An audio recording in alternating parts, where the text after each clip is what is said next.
There is a moment buried inside one of the most quietly devastating episodes The Simpsons ever produced, and it happens so gently, so without ceremony, that most people who watched it the first time barely registered what they were seeing. Picture the scene: the lights of a medical examination room, the antiseptic quiet of a place that exists to fix things.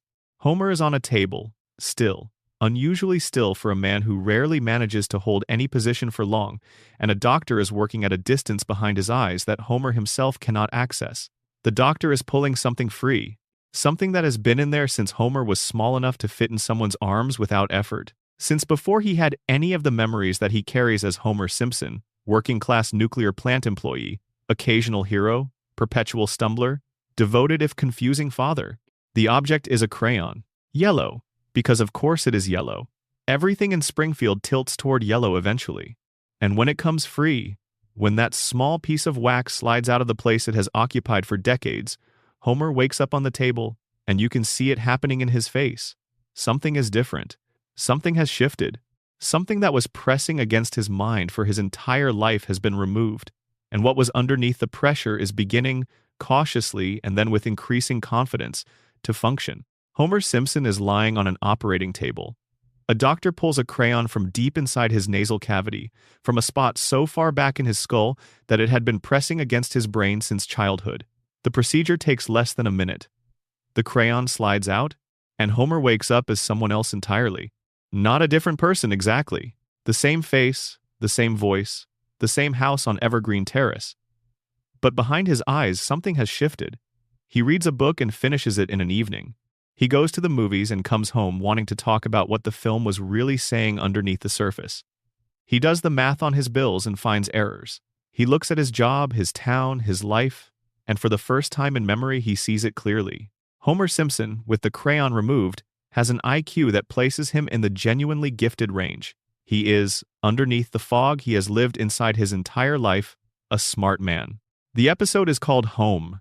It aired in January 2001, in what most fans consider the early decline of the show's golden era, and it is, depending on how you look at it, either a sweet comedy about intelligence and belonging, or a slow-burning tragedy about what Springfield does to anyone who dares to see it too clearly. The theory built around this episode is one of the oldest in the Simpsons fan community, and also one of the most emotionally layered. It goes like this. Homer Simpson was not born stupid. His low intelligence, his impulsive behavior, his inability to connect cause and effect, his legendary incompetence at a job that holds the safety of an entire town in its hands, none of that was natural. All of it was the result of a piece of yellow wax lodged in his brain since he was a small child. And the question that fans have never quite let go of is a simple one. How did it get there? The show's explanation is that a young Homer shoved a crayon up his nose as a child, because children do strange things, and it migrated far enough into his skull that it settled against the frontal lobe and stayed there for decades without being detected. This is presented as a gag, an absurd throwaway origin for a running joke about Homer's limited cognitive function. But if you sit with the explanation for more than a moment, it starts to feel less like a gag and more like the beginning of a much darker story. Think about the medical infrastructure of Springfield. The town has hospitals, doctors, checkups, school nurses, the whole apparatus of a functioning healthcare system. Homer would have had physical examinations as a child. He would have been seen by school doctors when the Springfield school system flagged his academic struggles. His IQ was measured at 55, which is a number that qualifies as a clinical disability under any diagnostic standard, and a number that should have triggered some kind of investigation into why a child was presenting with cognitive function at that level. And not one person, across Homer's entire childhood, adolescence, and adult life, detected a foreign object sitting against his brain. There are two possible explanations for this. The first is that Springfield's medical establishment is so profoundly incompetent that decades of examinations failed to catch something that a single routine scan would have revealed in seconds. The second is that someone knew the crayon was there and chose to leave it. This is where the theory darkens into something genuinely unsettling. Because who benefits from Homer Simpson being cognitively impaired? Who needs a safety inspector at the most dangerous nuclear facility in the history of fiction to be a man incapable of understanding the danger he is surrounded by? Who profits from Homer being too intellectually limited to connect the dots between his employer's behavior and his own family's suffering? The show gives us the answer across multiple episodes, long before the crayon storyline ever surfaces. Mr. Burns, the owner of the plant, the richest man in Springfield, the man who refused to spend $56 million to fix 342 safety violations because fixing them would mean acknowledging they existed. Burns needs Homer exactly as Homer is. Slow, compliant, grateful for any scrap of recognition, utterly incapable of organizing resistance or filing a coherent complaint, or understanding that his entire professional life is built on a foundation of exploitation. A smart Homer would have quit on his first day. A smart Homer would have reported the violations. A smart Homer would have connected the dots between his mother's disappearance, his father's suspicious silence, and the man who signs his paychecks. But Homer never does any of those things, because Homer cannot do those things, because Homer has a crayon sitting against his frontal lobe that keeps him exactly where Burns needs him to be. When the crayon is finally removed in Homer, the show gives us a glimpse of what that other Homer looks like. He befriends Lisa in a new way, as an intellectual equal rather than a befuddled father struggling to follow her arguments. He writes a letter to the Nuclear Regulatory Commission, pointing out the safety failures at the plant that he now understands are real and serious. He begins to see Springfield for what it actually is, a town shaped by one man's greed and sustained by a population too battered by that same environment to mount any meaningful challenge to it. And it makes him miserable, profoundly, existentially miserable. Smart Homer walks through Springfield and cannot unsee the things he now sees. He watches his friends and neighbors and realizes that the warmth he always felt from them, the uncomplicated belonging of a man who never thought too hard about anything, has evaporated. The people he loved are still there, but he can see the limitations they are trapped inside, and he can see his own limitations reflected back at him in their reactions to the new version of him that makes them uncomfortable. Lisa, who has spent her entire life as the sole intellectual in a house full of people who cannot quite meet her where she is, has a father for the first time who can. Their scenes together in this episode are among the most genuinely touching in the show's entire run. Homer and Lisa going to a museum together, Homer and Lisa having a real conversation about art and science and ideas, Homer understanding her jokes and offering his own. Lisa Simpson, who has always been the loneliest person in her family, briefly not being lonely. And then Homer makes a decision. He finds Lisa in her room. He has written a note that he hands to her, and the note explains that he has gone back to Dr. Nick to have the crayon reinserted. He has chosen stupidity. He has chosen the fog.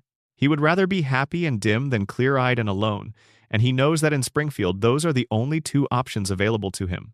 The note ends with something that Homer has calculated mathematically, which is itself a bittersweet reminder of everything that is about to go away. He has worked out, using his temporary intelligence, exactly how much less happy he is as a smart person than he was as a stupid one. Expressed as a percentage, it is not a small number. Lisa reads the note. She cries. And the next scene is Homer on a table with a crayon sliding back into his skull, and a man who could have been great returning to the comfortable prison of his own reduced mind. What the theory asks is whether Homer's choice was ever really free. Whether the decision to go back, to choose the fog, was a genuine exercise of autonomy, or whether it was itself a symptom of the very cognitive damage he was briefly free from. Because smart Homer saw Springfield clearly, and what he saw was that Springfield had no place for him. That the system, the town, the social contract that everyone in Springfield participates in without quite knowing they are participating in it, had been built specifically to exclude people who see too clearly. And perhaps the most unsettling implication of all is that the crayon did not get there by accident. That somewhere between a child shoving wax up his nose and an adult lying on an operating table having it removed 30-odd years later, someone made a decision to leave it where it was. Someone with enough influence over Springfield's medical infrastructure to ensure that a routine scan never turned up anything inconvenient. Someone who needed a particular man to stay exactly as broken as he was. The crayon theory is rated on our scale of insanity somewhere in the middle of the range. It is not the wildest idea this show has inspired, because the show itself essentially confirms it in canon. But it is among the saddest, because it asks a question that the show never fully answers and maybe never should. What kind of man would Homer Simpson have been in a town that wanted him to thrive? The note to Lisa suggests he had already figured that out, He just decided he would rather be warm and loved and a little bit oblivious than correct and isolated and fully awake in a town designed to keep people like him asleep. And that is not stupidity. That is, in a strange and heartbreaking way, the wisest decision Homer Simpson ever made. Drop a comment right now telling me what time it is where you are and what city you're watching from. And if you're settling in for the long haul tonight, hit subscribe so you never miss one of these. Section 2. The Radiation Mutation Theory. The show's darkest open secret. This is the one that the show has been telling you since season 2 and trusting you not to take seriously. The Springfield nuclear power plant is not a background detail. It is not set dressing. It is not the show's way of gesturing toward working-class economic anxiety, though it does that too.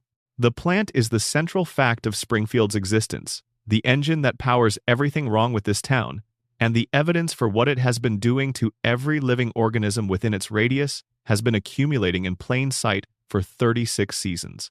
We are going to walk through that evidence carefully, because when you lay it out in sequence, the picture it builds is not one you can easily ignore. Start with what the show has established as canon about the plant itself. It is a 2-unit pressurized water reactor owned by Charles Montgomery Burns, providing electrical power to the entire town. That detail matters. Every light in every home in Springfield, every appliance, every piece of infrastructure that requires electricity to function, runs on power generated by this facility. Springfield cannot exist without it. And the facility is, by any measurement the show has applied to it, a catastrophe waiting to happen. Not waiting, actually. Already happening. A surprise inspection conducted within the show's universe turned up 342 safety violations. Not safety concerns, not potential issues, violations. 342 specific, documented ways in which the facility was operating outside the boundaries of what is considered safe. The estimated cost to bring the plant into compliance was $56 million. Burns refused. He did not refuse because the money was unavailable. Burns is a billionaire many times over, and $56 million is, for him, a number that falls well within petty cash territory. He refused because spending the money would have required him to acknowledge that the violations existed, and acknowledging the violations would have opened a door that he had spent decades and considerable resources keeping closed. The violations themselves are not minor paperwork issues. Radioactive waste being dumped into the waterways that Springfield residents use. Radioactive waste being deposited in playgrounds where children spend their afternoons. Plutonium being used as a paperweight on a desk, sitting in open air in an occupied office. Cooling towers cracked down the side and patched with chewing gum. Luminous rats living in the facility's maintenance corridors, glowing in the dark because they have absorbed enough radiation from the environment they inhabit to become bioluminescent. And then there are the skeletons. Human skeletons, discovered in the basement of the facility. The show mentions this and moves on. No investigation. No explanation. No sense from anyone in the episode that human remains in the basement of a nuclear power plant constitutes a mystery worth pursuing. They are just there. And then the story continues elsewhere. The man standing between this facility and the population it sits above is Homer Simpson. His IQ, as established by the show's own creator, is 55. He sleeps at his workstation. He has caused at least one nuclear incident involving a donut and the reactor core on the basis of curiosity about whether the heat would make it larger.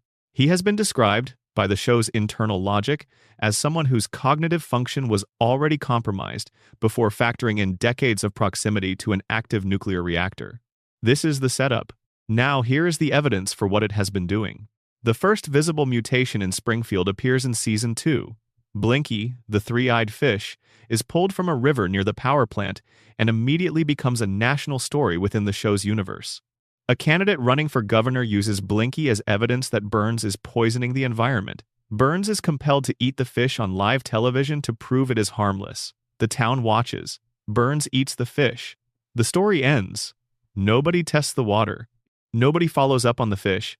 Nobody asks the obvious question sitting at the center of the whole event, which is that if the fish in the river have 3 eyes, what is happening to the people drinking the water from that same river? For 6 seasons, that question just sits there unanswered. Then comes the Springfield Files, Season 8, and the show gives us what might be the most quietly devastating piece of evidence in the entire series. Homer sees something in the woods near Springfield.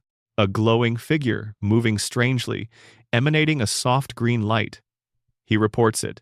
The town panics. The FBI sends Mulder and Scully. An entire episode builds toward the reveal of what Homer saw in those woods. And when the reveal comes, it is not an alien. It is Mr. Burns. Burns, the show explains, undergoes a weekly medical treatment so intensive, so saturated with chemicals and radiation therapy, that it causes his entire body to emit a visible green glow. The treatment keeps him alive for exactly 1 more week. Without the next dose, he dies.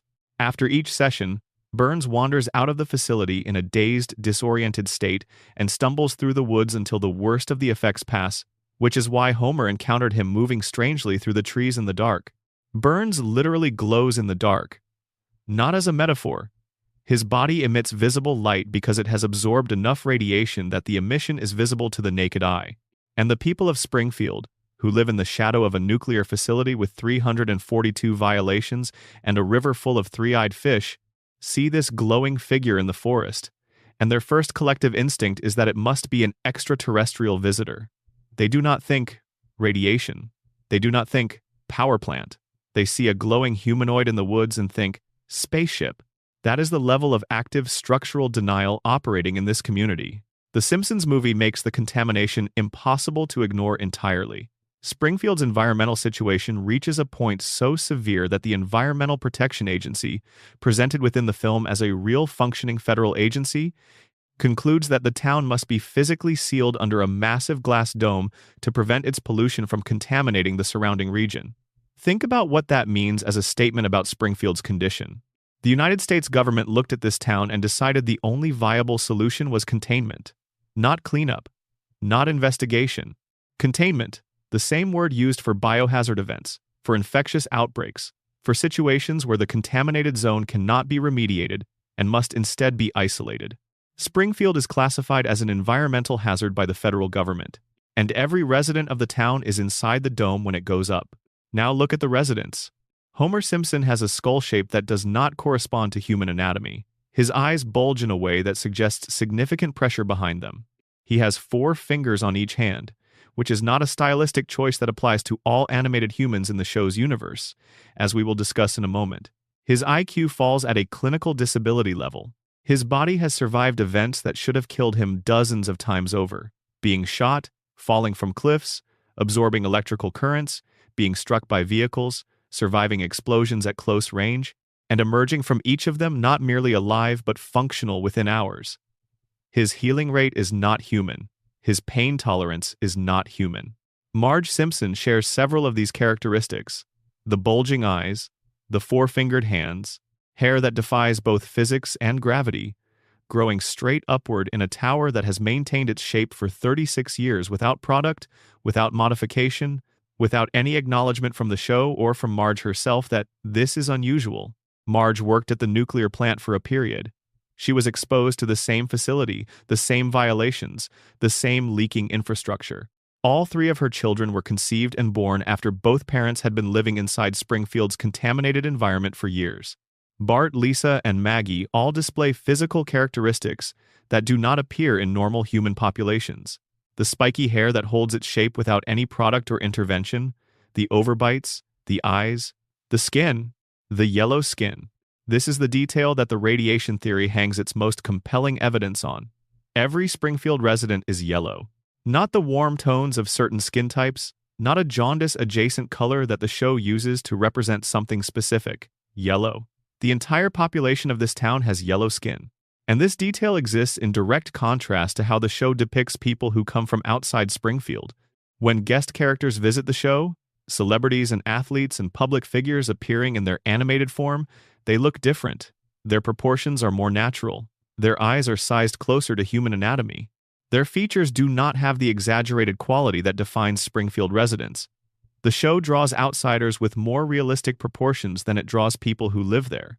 The standard explanation for this difference is that the art style simply reflects who the regular cast is. Springfield residents look like Simpsons characters because they are Simpsons characters. Visitors look slightly more realistic because the show is gently signaling that they are from outside the show's stylized world. But within the internal logic of the show's own universe, There is an observable, visible difference between people who live inside Springfield and people who exist outside it. People inside the contamination zone look physically altered. People outside it look like normal humans. The show gives you this contrast repeatedly, in episode after episode, and then provides an explanation that amounts to, "It's just the art style. Stop looking so hard." The animals are not exempt. Santa's little helper, the family's greyhound, has bulging eyes. His proportions deviate from real canine anatomy in ways that mirror the deviations in the human characters. Blinky the fish has 3 eyes. The wildlife native to Springfield's waterways has been visibly, demonstrably mutated by the plant's runoff, and the show presents this as settled canon. The radiation is doing something to the organisms in this environment. The show tells you this directly through the 3-eyed fish and expects you to simultaneously believe that the same radiation has produced no effects in the humans drinking the same water. Burns knows. This is the part of the theory that moves it from interesting speculation into something that functions as the connective tissue of the show's entire mythology. Burns is not ignorant of what his plant is doing to Springfield. He cannot be. The man undergoes weekly radiation treatments to manage the effects of his own proximity to nuclear material. He employs private physicians. He has funded medical research. He has an entire pharmaceutical infrastructure dedicated to managing his own biological condition, a condition caused by the same environmental factors that are affecting every living thing in his operational radius. Burns understands radiation better than anyone in Springfield because radiation is personally keeping him alive. And a man with that level of intimate, embodied knowledge of what nuclear exposure does to biological systems knows exactly what his plant is doing to the town surrounding it. He has chosen, consistently, across decades of decisions, to let it continue, and Homer's continued employment at the plant, something the show returns to again and again as a joke about incompetence and corporate favoritism, looks very different through this lens. When German investors briefly acquired the plant and brought their own management philosophy, the first thing they did was fire Homer. The second thing they did was assess the cost of bringing the facility into compliance with safety standards, and the estimate nearly bankrupted them. They sold the plant back to Burns almost immediately. Burns bought it back. He rehired Homer within days. A competent safety inspector would look at the plant's actual operational state and shut it down. Not eventually. Immediately, on the first day, after the first review. Homer's function at the plant is not to ensure safety. His function is to ensure the appearance of safety while nothing changes. His incompetence is load-bearing. The violations continue. The leaking continues. The water stays contaminated. The cooling towers stay cracked. And the population of Springfield, living downstream and downwind from all of it, continues to absorb the effects without the cognitive resources necessary to understand what is happening to them. Because, not uniformly, not in ways that are easy to measure, but in ways that are visible if you are paying attention. The town forgets catastrophic events between episodes, not occasionally as a narrative convenience, but consistently as a pattern. Springfield survives disasters that should change everything and returns to baseline within days. The population exhibits a collective inability to retain information that threatens the status quo. They are, across the board, significantly worse at noticing things that they should notice than any functional community would be. The radiation theory proposes that this is not a coincidence, that the same nuclear contamination affecting the biology of Springfield's residents is also affecting the neurological systems responsible for critical thinking, long-term memory, and the capacity to recognize patterns. The population cannot figure out why their fish have 3 eyes because the same thing that gave the fish 3 eyes has made it harder for the people to ask the question. And Burns, who manages his own neurological function through weekly medical intervention, who has maintained his cognitive sharpness across more than a century through the application of technology and wealth, is the only person in Springfield whose mind works well enough to see the whole picture. He built the prison, he holds the keys, and he has made absolutely sure that the inmates cannot quite form a coherent sentence about what is happening to them. The radiation theory is not the wildest idea in this video, but it might be the most internally consistent. It explains the physical appearance of the characters, the cognitive patterns of the population, the environmental conditions of the town, and the economic structure that keeps Burns in power. It explains all of these things using evidence the show has already put on screen, in canon, in episodes that aired across 3 decades of television. The show has been telling you this story since Blinky appeared in Season 2. It just never expected you to take it seriously. Maybe that was the plan. Section 3. The Homer Coma Theory. Everything since 1993 is a dream. On the 1st of April 1993, a Simpsons episode aired that most people remember as a clip show. A budget-friendly retrospective episode built around footage from earlier seasons. The premise was simple and played for laughs. Bart pranks Homer on April Fool's Day, escalating each prank until he takes one of Homer's beer cans to an auto body shop and places it inside an industrial paint shaker. When Homer opens the can, the explosion is violent enough to hospitalize him. While Homer is lying in his hospital bed recovering, he notices a vending machine across the room. He tries to get a candy bar from it. The machine tips over, crushes him, and Homer Simpson flatlines. He enters a coma. A real coma, not a cutaway gag, not a fever dream, not a treehouse of horror hypothetical. Homer Simpson, in the canonical continuity of the show, becomes clinically unconscious and remains that way for 7 weeks. The episode ends with what appears to be his recovery. Bart sits at his bedside, tearfully confessing that the whole thing was his fault, and Homer springs awake and immediately starts strangling his son. Everyone laughs. The family laughs. Homer laughs. The credits roll. Everything seems to be back to normal. Except the episode, in its final moments, reveals something that the show then essentially never addresses again. During the coma, Homer lost 5% of his brain function, permanently. Gone, the doctor explains, and not recoverable. Homer's response to learning he has sustained irreversible brain damage is to laugh, and he tells the room that he does not know why he is laughing. The family finds this endearing. Nobody in the episode finds it alarming. The Simpsons continues for 32 more years as if that moment never happened. Unless it didn't. Unless Homer never woke up at all. The Homer coma theory is, depending on who you ask, the single most influential fan theory in the history of The Simpsons and possibly in the history of animated television. It originated on Reddit, proposed by a user called Hard to Pick a Name, and it has been discussed, dissected, expanded, and debated for years.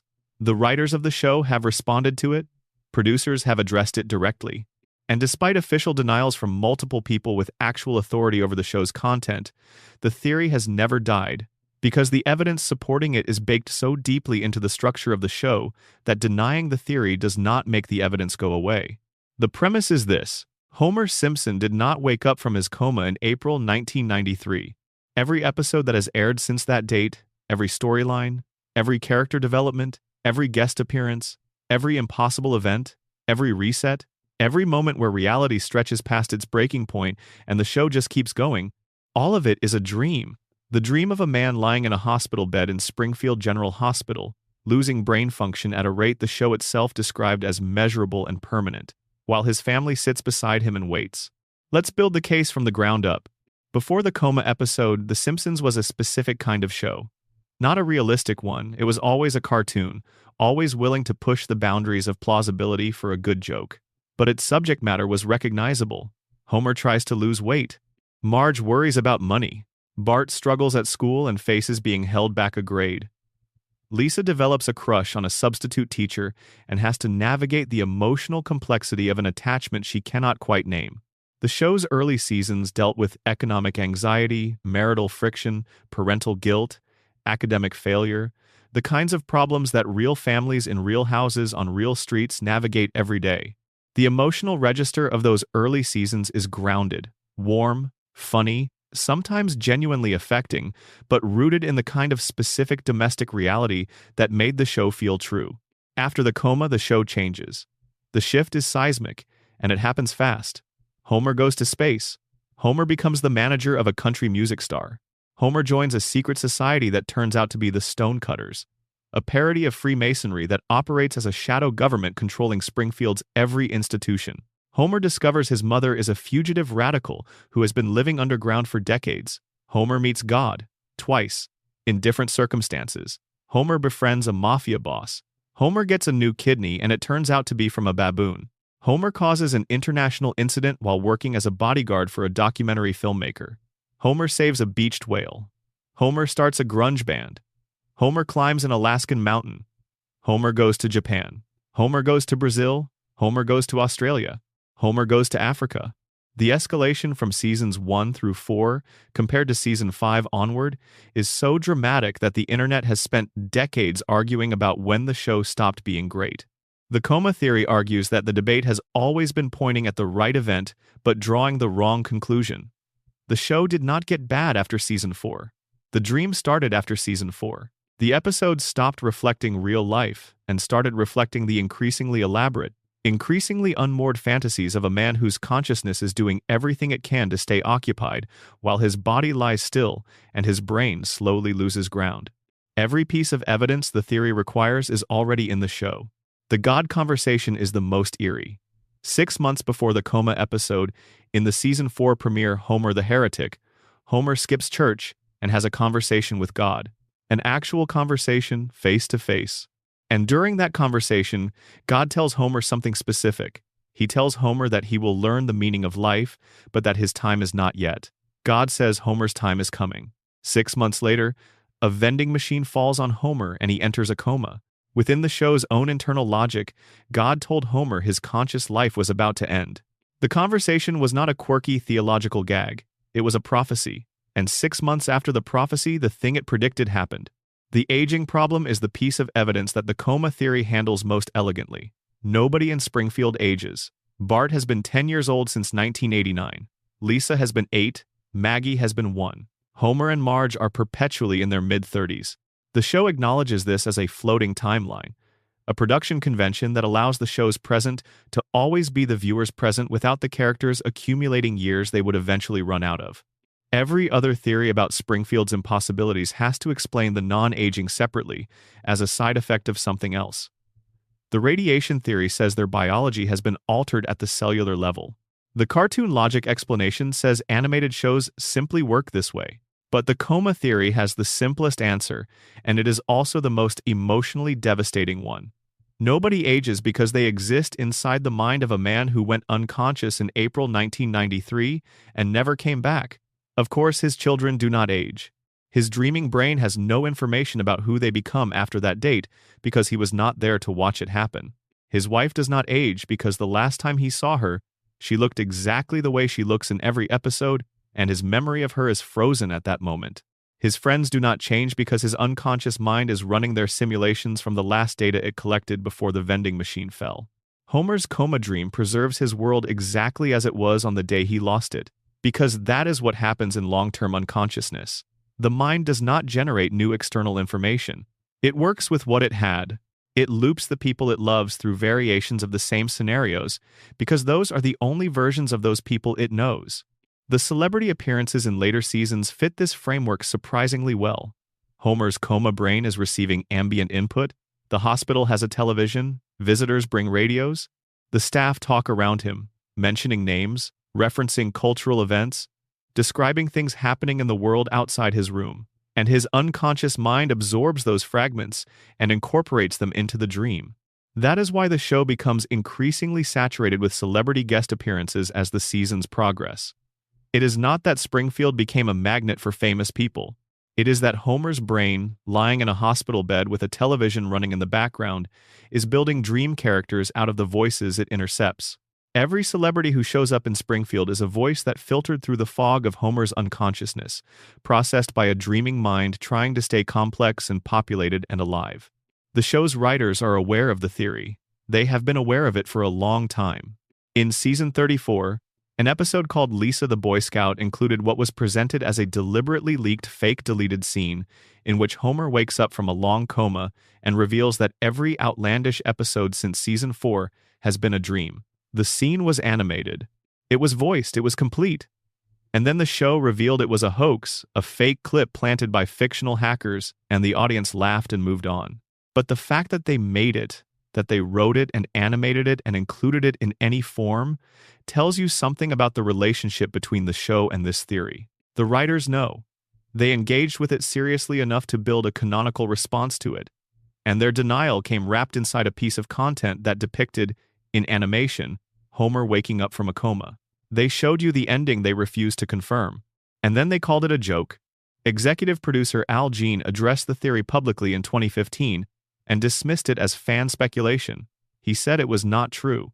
What he did not do was explain why nobody ages. He did not explain the tonal shift that begins almost exactly when the coma episode airs.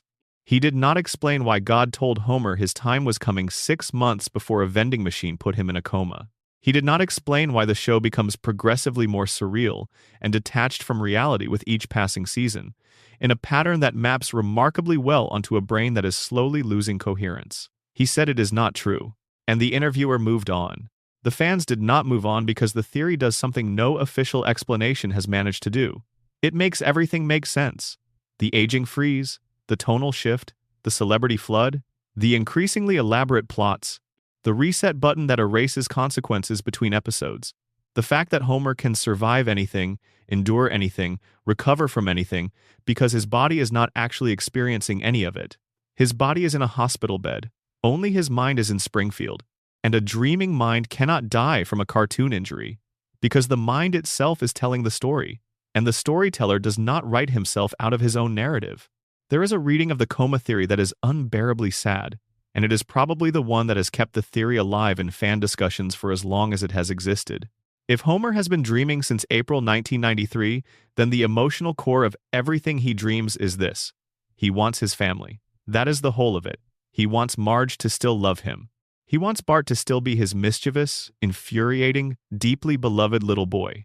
He wants Lisa to still play saxophone in her room on Saturday mornings.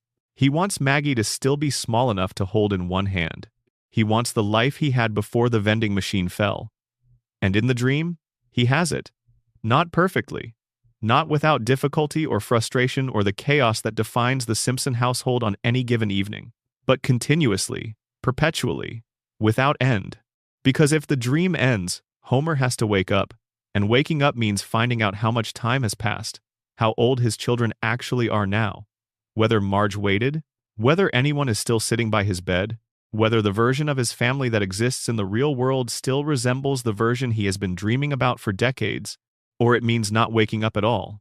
It means the dream stops not because Homer opens his eyes in a hospital room, but because his brain finally loses the capacity to sustain itself. And the Simpsons house goes dark, and Evergreen Terrace dissolves, and the longest, most loving, most desperately constructed dream in the history of fictional consciousness simply ends. The coma theory does not ruin The Simpsons. It does something stranger than that. It reframes every episode as an act of love. Every impossible survival, every reset, every moment where the narrative refuses to let the consequences stick, is Homer's brain refusing to let the story end. Because if the story ends, everything he loves disappears. So the story keeps going. The family stays intact, the children stay young, the house stays warm, and Homer keeps finding his way home at the end of every episode because, in his dream, he never really left. The show will never confirm this. The show will also never disprove it, because the evidence is embedded in the structure of the show itself, in the timing of the shift, in the escalation of the impossibility, in the faces of people who never grow older. Nobody ages in Springfield because the man dreaming them cannot imagine them any other way. He can only love them as they were on the last day he was fully awake. And that is not a cartoon convention. That is a father doing the only thing he has left to do, which is dream. Section 4. Who really shot Mr. Burns, the case that was never solved? Before we say Maggie, before we settle into the official answer, before we accept the verdict the show delivered in September 1995 and moved on from, let us go back to the beginning of this mystery and look at it without the conclusion already in our hands. Because the contest nobody won, the clues that Burns himself described as meaningless, the alternate endings that were fully produced, Homer's unreacted-to confession in Season 18, the final shot of a baby making a shooting motion in an empty room. All of it suggests that the greatest mystery in Simpsons history was not solved. It was closed. And in Springfield, those are two very different things. The setup is Season 6, Episode 25, Who Shot Mr. Burns Part 1, which aired in May 1995. The Simpsons pulled off something that no animated show had attempted before. A genuine whodunit cliffhanger, designed with enough internal complexity that the show's creators promoted a national audience participation contest around it. Fox marketed the mystery like a cultural event. America's Most Wanted produced a tie-in special treating the fictional crime as an unsolved real case. Viewers across the country were invited to submit their guesses and compete for the prize of being animated into an actual future episode. The summer of 1995 was genuinely strange in this regard. A cartoon had created a mystery that people were treating as a real investigation. Water cooler conversations in offices, fan groups dissecting the episode frame by frame, entire communities of viewers comparing notes and building theories and arguing about who had the best evidence. The crime itself was established carefully. Burns had done something in the weeks leading up to Part 1 that managed to personally wrong almost every recurring character in the show's universe. He had drilled for oil beneath Springfield Elementary and stolen the deposit that the school had been sitting on, gutting the budget for arts and extracurriculars and effectively dismantling the academic programs that the community depended on. He had engineered the bankruptcy of Moe's Tavern, eliminating the one social institution where Springfield's working class had historically been able to gather and exhale. He had created a sinkhole that destroyed the Springfield Retirement Castle, the home of Springfield's elderly population, including Abe Simpson. He had caused an injury to Santa's little helper, the family dog, during a construction accident on his property. And for his finale, Burns built a massive solar blocking device and used it to cut off sunlight from the entire town, ensuring that every household in Springfield would be dependent on his power plant for energy because no solar panels or alternative generation would function in permanent shadow. Then he fired Smithers, his most loyal employee, for objecting to the solar scheme. Every single person in Springfield had a reason to want Burns dead by the time the episode ended. The show took its time establishing this explicitly. Homer, because Burns had worked beside him for years and could not remember his name. Bart and Lisa, because the school lost its funding. Grandpa, because the retirement home was destroyed. Groundskeeper Willie, because he lost his position when the school lost its money. Tito Puente, the musician who had been conducting a school band program, eliminated in the budget cuts. Moe, because his bar went under. Even Smithers, freshly fired and reported to be spiraling. The entire town gathered at a public meeting to confront Burns. Multiple characters were carrying weapons. The tension reached a point where violence felt not just possible but inevitable. And then a gunshot. Burns staggered onto the town sundial and fell, his hands landing on two specific letters, and the screen went black. America waited 3 months. When Part 2 aired in September, the investigation played out as a comedic procedural. Chief Wiggum and the Springfield police bumbled through the evidence.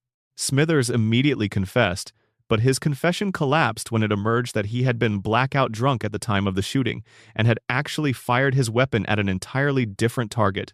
He shot old Jasper in his wooden leg. Not Burns. Not even in the same location as Burns. Smithers confessed to a crime he did not commit because he was too drunk at the time to know what crime he had actually committed. One by one, suspects were cleared. Principal Skinner had an alibi. Moe had an alibi. Tito Puente had the greatest alibi in Simpsons history, a full musical number performed in the episode itself, in which he explained that he channeled his rage into art and had been writing a samba about Burns while the shooting occurred. The evidence turned toward Homer when police found a DNA trace on Burns's suit, a single eyelash that tests identified as belonging to a Simpson. Homer had motive. He had opportunity. His fingerprints were found on the weapon. Homer was arrested. He was about to be convicted. And then Burns woke up from his own coma, looked around the hospital room, and identified his shooter. It was Maggie, baby Maggie Simpson, who Burns encountered in a parking lot after the meeting.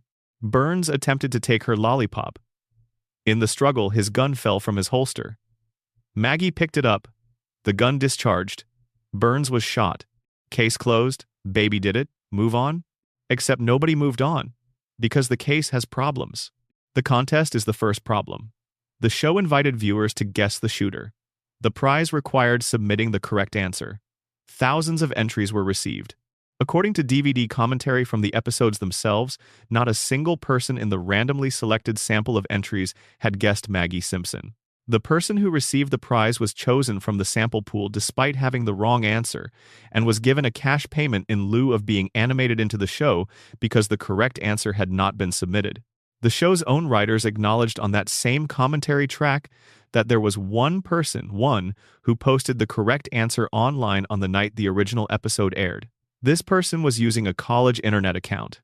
By the time the contest concluded and the producers tried to track them down, the account was inactive. The one person who got it right had vanished. The writers issued an open invitation for them to come forward. As far as public record shows, they never did. Think about what this means for the integrity of the mystery as a solvable puzzle.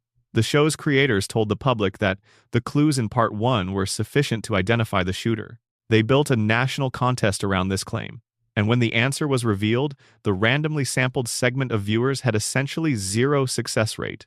Either the clues were not sufficient, or the answer did not follow logically from them, or both. The sundial is the second problem. Burns falls and his hands land on the letters W and S, which read from his perspective as M and S. Maggie Simpson. The show presents this as the central physical clue pointing to the shooter's identity.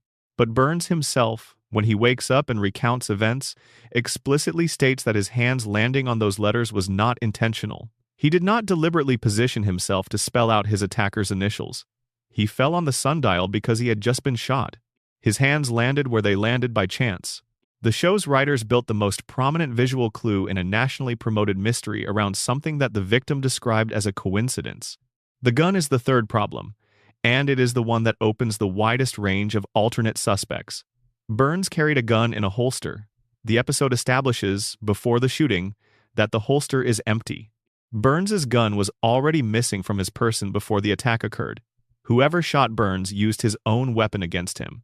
This means the shooter was not someone who arrived at the confrontation armed. The shooter was someone who encountered Burns's gun, picked it up, and used it in the moment. Most of the primary suspects at the town meeting had brought their own weapons specifically because they were angry enough at Burns to consider violence. The person who shot Burns was someone who had not planned to shoot anyone, who found the gun by chance, and who acted on impulse. A baby finding a gun on the ground and firing it accidentally is consistent with this profile. So is almost anyone else who was present that evening and not carrying their own weapon.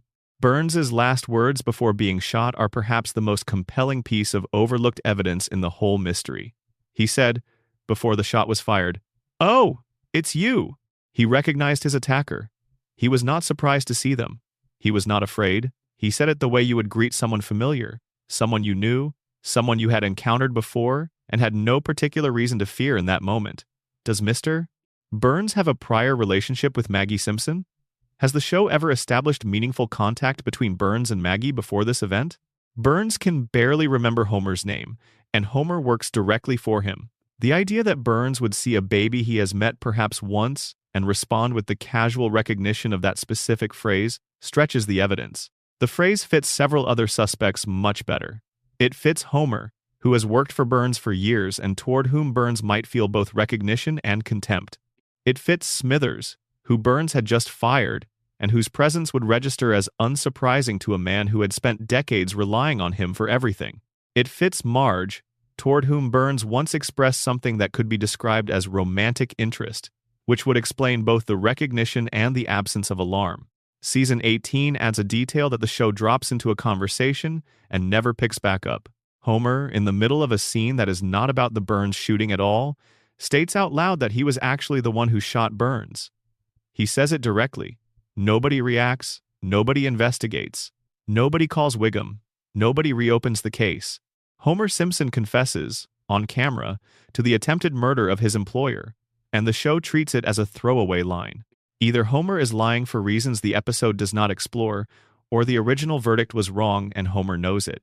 The Marge theory deserves more attention than it typically receives. The argument for Marge as the real shooter goes like this.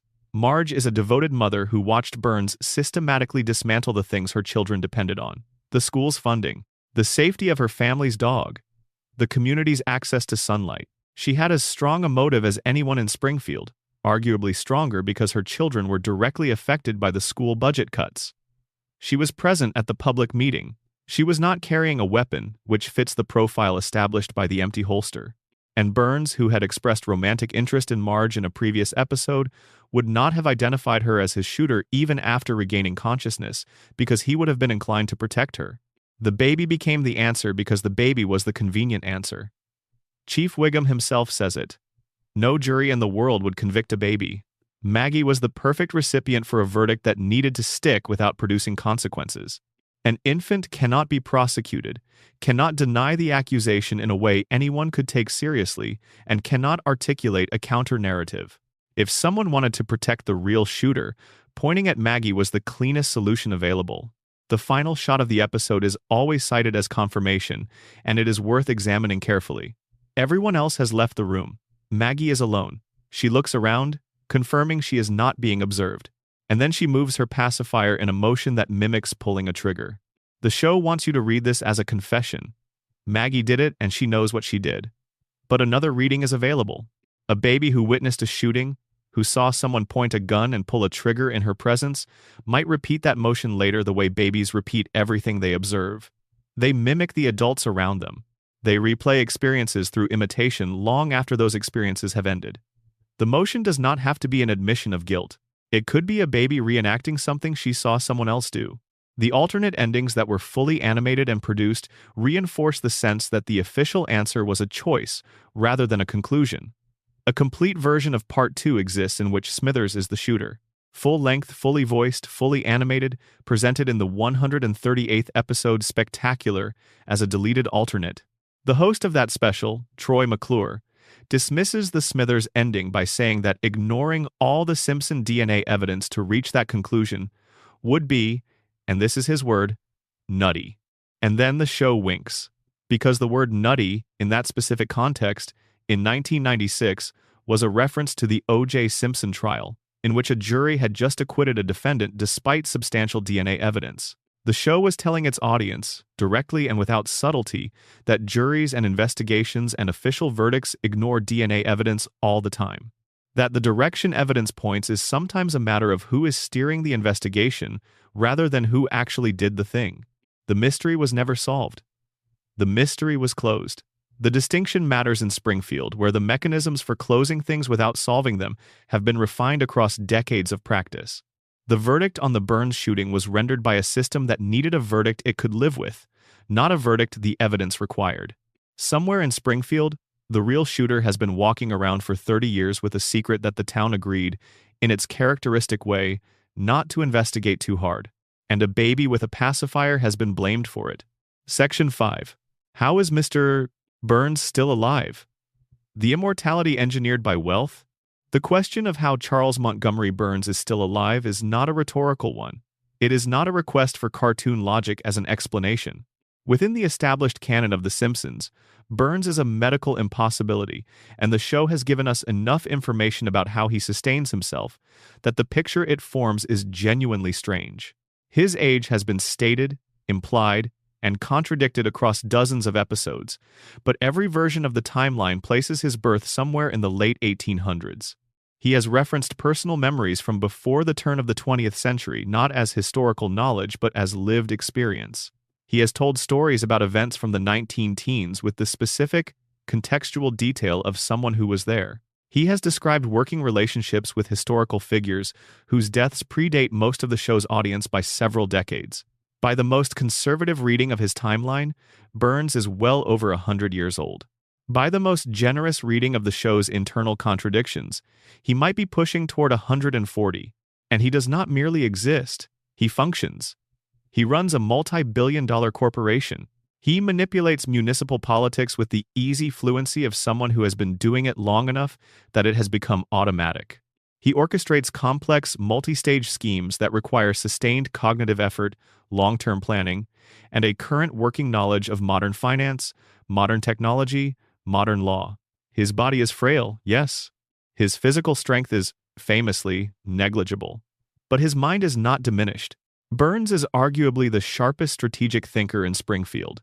He operates with a ruthlessness and precision that no other character in the show can match. And he has been operating at that level for longer than any human consciousness should be capable of sustaining itself. The Springfield Files explains the mechanism. Burns undergoes a weekly medical treatment that the show describes as so intensive and so saturated with chemicals and radiation therapy that it causes his body to emit a visible green glow.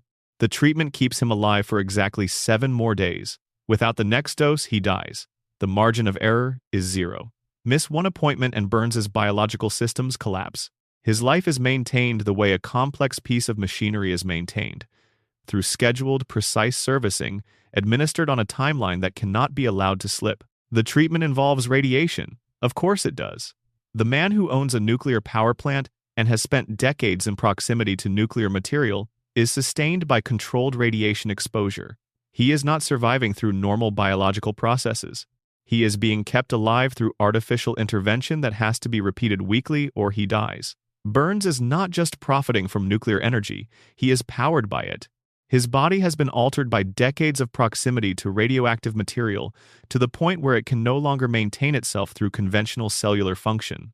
It requires external radiation input the way a normal organism requires food and water. This explains the Three Stooges scene, which is one of the most quoted moments in the show's run, and also one of the most medically specific pieces of world building. The writers ever slipped past the audience under cover of comedy. Burns visits a doctor who runs a full diagnostic examination and delivers the results. Burns, the doctor explains, has every disease known to medical science, not one serious illness, not a concerning cluster of conditions, every disease, simultaneously. Every pathogen, every chronic condition, every degenerative illness, every virus, every bacterial infection that medical science has categorized and named is currently present in Burns's body. But they are not killing him. They are in a state of perfect equilibrium. Each disease is fighting every other disease for dominance. And because they are all present at the same intensity, none of them can gain enough ground to progress. The doctor uses the metaphor of three people trying to fit through a doorway at the same moment. The compression of competing forces prevents any single one from moving. Burns is the sickest man in the United States and simultaneously, because of that very fact, functionally indestructible. This scene is played as absurdist humor. It is one of the show's beloved comic peaks. But if you take the radiation theory seriously, it stops being absurd and starts being explanatory. Burns's body is not maintaining this disease equilibrium through any natural process. The weekly treatments are doing it. The controlled radiation exposure is keeping every illness in a state of managed stasis, preventing any single condition from gaining dominance and killing him. The treatments are not curing his diseases. They are managing them, holding them in precise balance, adjusting the internal conditions the way an engineer adjusts a reactor's control rods to prevent runaway reaction. Remove the treatments, and every illness surges simultaneously. The equilibrium collapses. Burns dies, probably within a week, probably from multiple causes at the same moment. Smithers is not merely a loyal assistant in this context. He is a life support mechanism. Smithers manages Burns's schedule. Smithers ensures Burns makes every weekly treatment. Smithers monitors Burns's physical condition with the kind of vigilance that the show has occasionally framed as obsessive devotion, but which, under this reading, is something more practical. The awareness that if he stops doing his job, a man will die. The show has established repeatedly that without Smithers, Burns is helpless, not emotionally helpless, though that is also true, physically helpless. Burns cannot navigate the modern world without Smithers managing the details of his existence. He cannot remember how to operate basic technology. He cannot conduct simple transactions. He cannot find his way around a building he has owned for decades without guidance. All of this incompetence is played for comedy, but the dependency runs deeper than jokes about Burns not understanding how a telephone works. Without Smithers, Burns misses a treatment. Without the treatment, the disease equilibrium collapses. Without the equilibrium, Burns dies. Smithers knows this. The show has implied it in multiple episodes without ever stating it directly. His devotion to Burns is genuine, but it is also functional. He is the only person who fully understands how the treatment schedule works, when the appointments are, what the protocol requires. If Smithers ever truly left, if he retired or quit, or was removed from his position, Burns would be dead within 7 days. That is not a power dynamic in which one party holds all the cards. That is a mutual dependency with an unusual shape. Burns holds the money and the influence. Smithers holds the schedule that keeps Burns alive long enough to use either of those things. Burns's relationship with historical events adds another dimension. The show has depicted or referenced Burns's personal involvement in events spanning from the early 1900s through the present day. He knew Howard Hughes personally. He attended Yale. He served in World War II, acquiring in the process a $1 trillion bill from the United States government through means the show leaves appropriately vague. He has described the Gilded Age not as history but as personal memory. He has referenced figures from the turn of the 20th century with the specific familiarity of someone who moved in those circles. The Burns family dynasty, as the show constructs it, extends back considerably further than Burns himself. The family wealth predates the Industrial Revolution. The Burns lineage has been in continuous control of its fortune for longer than most American institutions have existed. That kind of continuity across generations does not happen through normal succession patterns. Normal succession involves inheritance, and inheritance involves mortality. But if the current Burns has been alive for over a century through artificial intervention, the obvious question is whether previous Burns patriarchs employed similar strategies. Whether the dynasty has always found methods to extend individual lifespans beyond the normal human limit, before nuclear radiation, before modern medicine, before the specific technology that currently keeps Burns operational, the show does not answer this question. But it does establish the duration of the dynasty in ways that are difficult to explain through ordinary generational transfer of wealth. Burns has also come closer to dying than almost any other character in the show. He has been shot by Maggie Simpson. He has been hospitalized multiple times. He has collapsed, fallen, been attacked, been abandoned in the wilderness, and each time he has returned, not through cartoon resilience, not through the same mechanism by which Homer bounces back from physically impossible damage. Homer's survival is passive. It is the show not killing the protagonist because the show needs the protagonist alive. Burns's survival is engineered. He returns through money and medical infrastructure and the system he has spent a century building to ensure his own continuation, regardless of what happens to his physical form. This is perhaps the most important distinction the theory draws.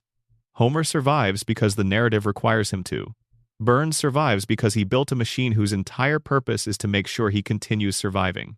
Every dollar ever spent, every institution ever purchased or compromised, every politician ever retained, every doctor ever hired to manage a condition or administer a treatment, all of it feeds back into the same closed loop.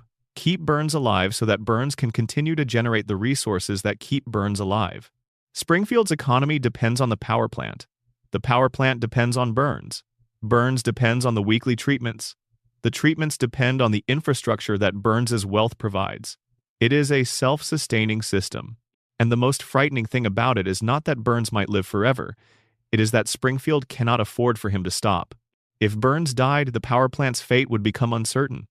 If the power plant's fate became uncertain, Springfield's economic foundation would destabilize. The jobs, the electricity, the institutional power that the plant provides to the community, all of it is contingent on the continued operation of a facility that a man over a century old has been keeping viable through force of will and weekly radiation treatments. Springfield's entanglement with Burns is not merely political or economic, it is existential. Burns cannot die because dying would mean the system he built to sustain him would have to be dismantled. And dismantling it would require people to look at what that system has been doing to the town it has been sustained by. He is not immortal. The show is careful not to claim that. He is something more specific and in some ways more disturbing. He is too expensive to die. And Springfield will keep paying the cost of his continued existence for as long as he keeps the lights on, which, given that his treatment schedule has held for over a century, may well be forever. Section 6.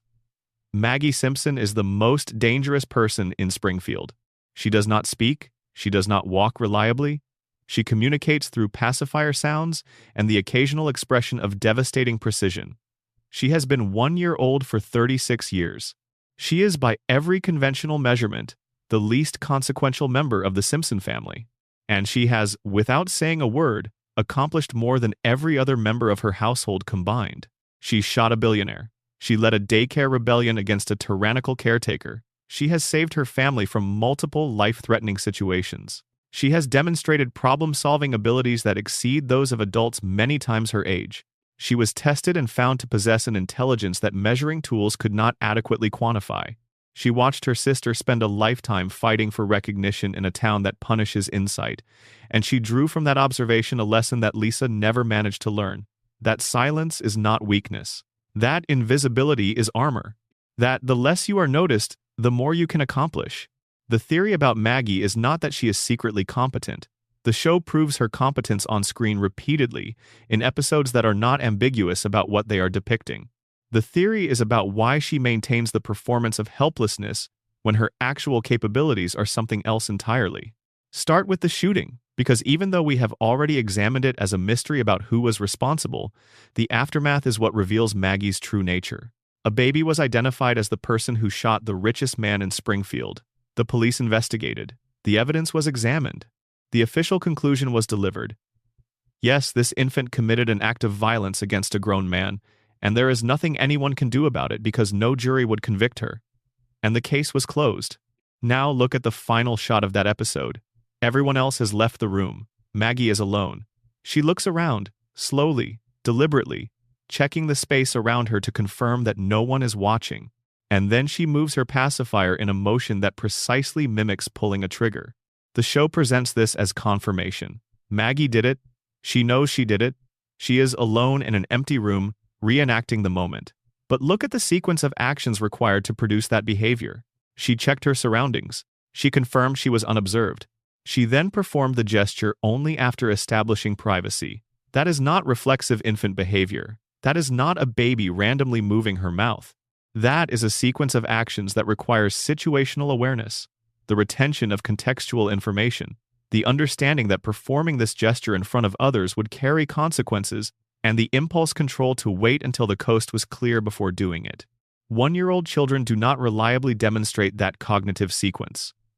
1-year-old children do not check whether they are being watched before doing something they understand is significant. They do not calibrate their behavior based on the presence or absence of observers. Maggie did. And she did it with the practiced ease of someone for whom this kind of situational awareness is entirely natural. The Longest Daycare, the theatrical short released in 2012 and nominated for an Academy Award, gives the most extended and sustained portrait of Maggie's actual intelligence. The premise is simple. She is dropped off at a daycare center. Inside, she discovers a caterpillar that is about to become a butterfly. Another child, a bully named Gerald, wants to destroy it. Maggie decides to protect it. What follows is 7 minutes of Maggie demonstrating cognitive abilities that would be remarkable in an adult professional, let alone a preverbal infant. She reads the environment. She identifies threats and obstacles before she encounters them. She develops strategies on the fly and modifies them when the first approach fails. She executes multi-step plans that require timing, spatial reasoning, an ability to predict other people's behavior, and the patience to wait for the right moment rather than acting immediately. She does all of this while physically limited to the motor skills of a 1-year-old. Her body keeps stumbling. She falls. She crawls when her mind wants her to run. But her decision-making throughout is not just competent, it is optimal. Every choice she makes is the correct one. Every move is the efficient one. She is operating at a cognitive level that her physical development cannot keep pace with, and she succeeds anyway because her intelligence compensates for every physical constraint. The show has tested Maggie's IQ within the narrative. The numbers vary depending on the episode, which is itself interesting given that IQ scores are supposed to be relatively stable, but the implication is consistent across all of them. Maggie's intelligence is off the expected scale for her age. The show plays the test results for quick laughs and moves to the next scene, but the pattern they establish is not subtle. Maggie is not a normal baby. Her cognitive function does not correspond to her developmental stage. Whatever is happening in that small skull behind those enormous eyes is not what typically happens in a 1-year-old, and the family consistently fails to notice. Or more precisely, they consistently fail to pay sustained attention because Homer's disasters and Bart's pranks and Lisa's crusades occupy the household's attention bandwidth so completely that Maggie exists in a space nobody monitors closely. She operates in the gaps. She acts in the margins. She solves problems in the background while the rest of her family is loudly handling problems in the foreground. And she has at some point clearly figured out that this is the optimal position to be in. Look at what happens to Lisa. Lisa is brilliant. Lisa is a documented genius. Lisa uses her intelligence visibly, consistently, and without apology. She announces herself as the most intellectually capable person in the room. She challenges authority. She points out what is wrong with Springfield and tries to fix it. She raises her hand. She writes the letters. She attends the meetings. She does everything you would tell a gifted child to do if you wanted them to make a difference. And what has it gotten her? Isolation. Mockery. A childhood defined by being the one person in every room who sees clearly and is punished for the clarity. Springfield does not reward intelligence. Springfield punishes it, because intelligence in this town is a threat to the equilibrium that keeps everyone comfortably inside the loop. Lisa's gifts are real, and her suffering is real, and neither fact produces any change in a town that has made a collective, ongoing, implicit decision to stay exactly as it is. Maggie watched this. She has been watching it since she was old enough to observe. She watched her sister fight every day for recognition and receive nothing but resistance. She watched the most gifted person in the family be consistently overlooked, undervalued, and dismissed by a household and a community that operate by different rules than the ones Lisa is playing by. And Maggie drew a different conclusion from the same data. She decided not to play. The silence is not a developmental limitation. The helpless baby performance is not who Maggie is, they are choices. Deliberate, sustained, strategically maintained choices made by a mind intelligent enough to understand that in Springfield, the most dangerous thing you can be is visibly capable. Because visible capability invites scrutiny. It invites the town's natural immune response to anything that threatens the comfortable stasis everyone has agreed to live inside.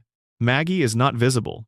She is the baby who cannot talk, cannot walk without stumbling, cannot pose any kind of threat or challenge or disruption. The baby who sits in her high chair and watches and says nothing. The baby nobody suspects. Every heroic act she has performed has happened below the radar. The daycare rebellion succeeded because nobody monitors infants closely enough to see them organizing. The family has been saved from threats they never fully understood because a 1-year-old intervened in ways nobody was paying attention to.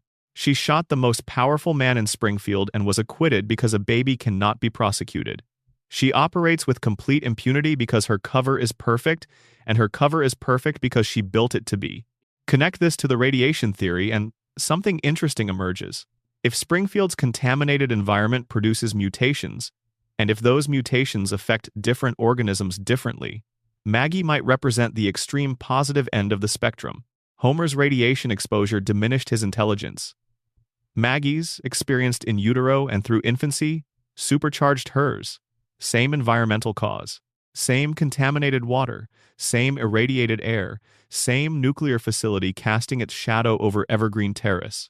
But where the exposure reduced Homer's cognitive function to clinical disability levels, it amplified Maggie's to something that standard intelligence testing cannot properly capture. Homer and Maggie are the same radioactive event expressed in opposite directions.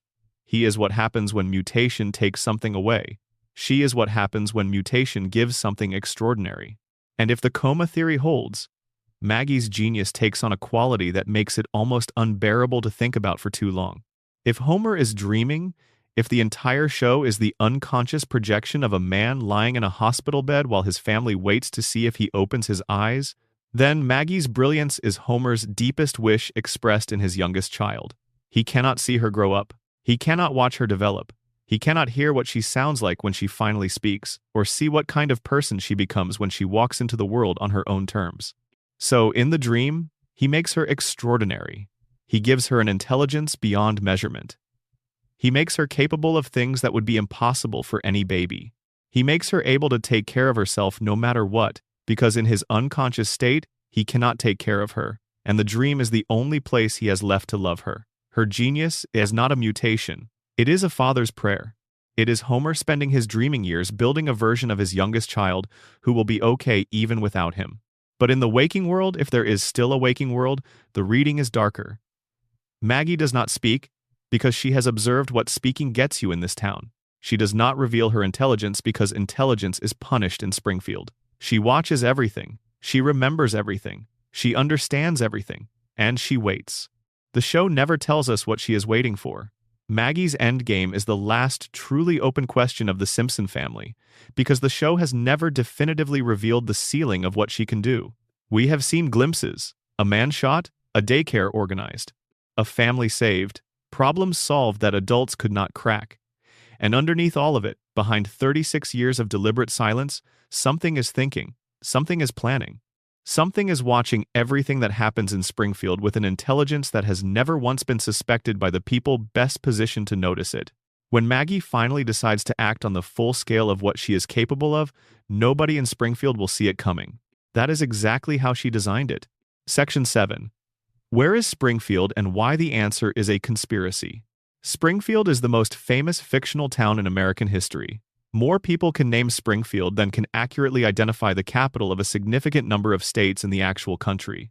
It has a nuclear power plant, a gorge, a tire fire that has been burning for a number of years, a harbor, a monorail, an elementary school, a prison, 2 hospitals, multiple churches, a quick e-mart, and a civic infrastructure that ranges from functional to completely incoherent depending on which episode you are watching. It also has mountains, and ocean access, and desert landscapes, and farmland, and forests, and an active volcano in some episodes. It borders Ohio and Nevada and Maine and Kentucky, depending on which episode you choose to reference. It is located on the coast and also in the heartland, and also near the Canadian border, and also within driving distance of Mexico.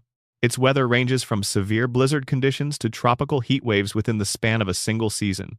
Springfield does not exist in any state because Springfield exists in all of them simultaneously. This is not a continuity error. It is a choice. The show has been deliberately contradicting itself about Springfield's location for its entire run, and it has done so consistently enough and with enough self-awareness that calling it accidental requires ignoring 36 years of evidence to the contrary. Every time a clue appears that seems to narrow the options, a different clue appears in a different episode that makes the narrowing impossible. Springfield is northern in one episode and southern in another. Lisa's area code is a Missouri prefix. The state abbreviation shown in one episode is NT, which corresponds to no existing state. When Homer calls what he describes as the state capital, the voice on the other end identifies the state as beginning with a vowel, which eliminates a number of options but keeps dozens viable. The show teases resolution and then pulls it away. It has been doing this for as long as it has been on the air. Matt Groening addressed the question directly in a 2012 interview with Smithsonian Magazine.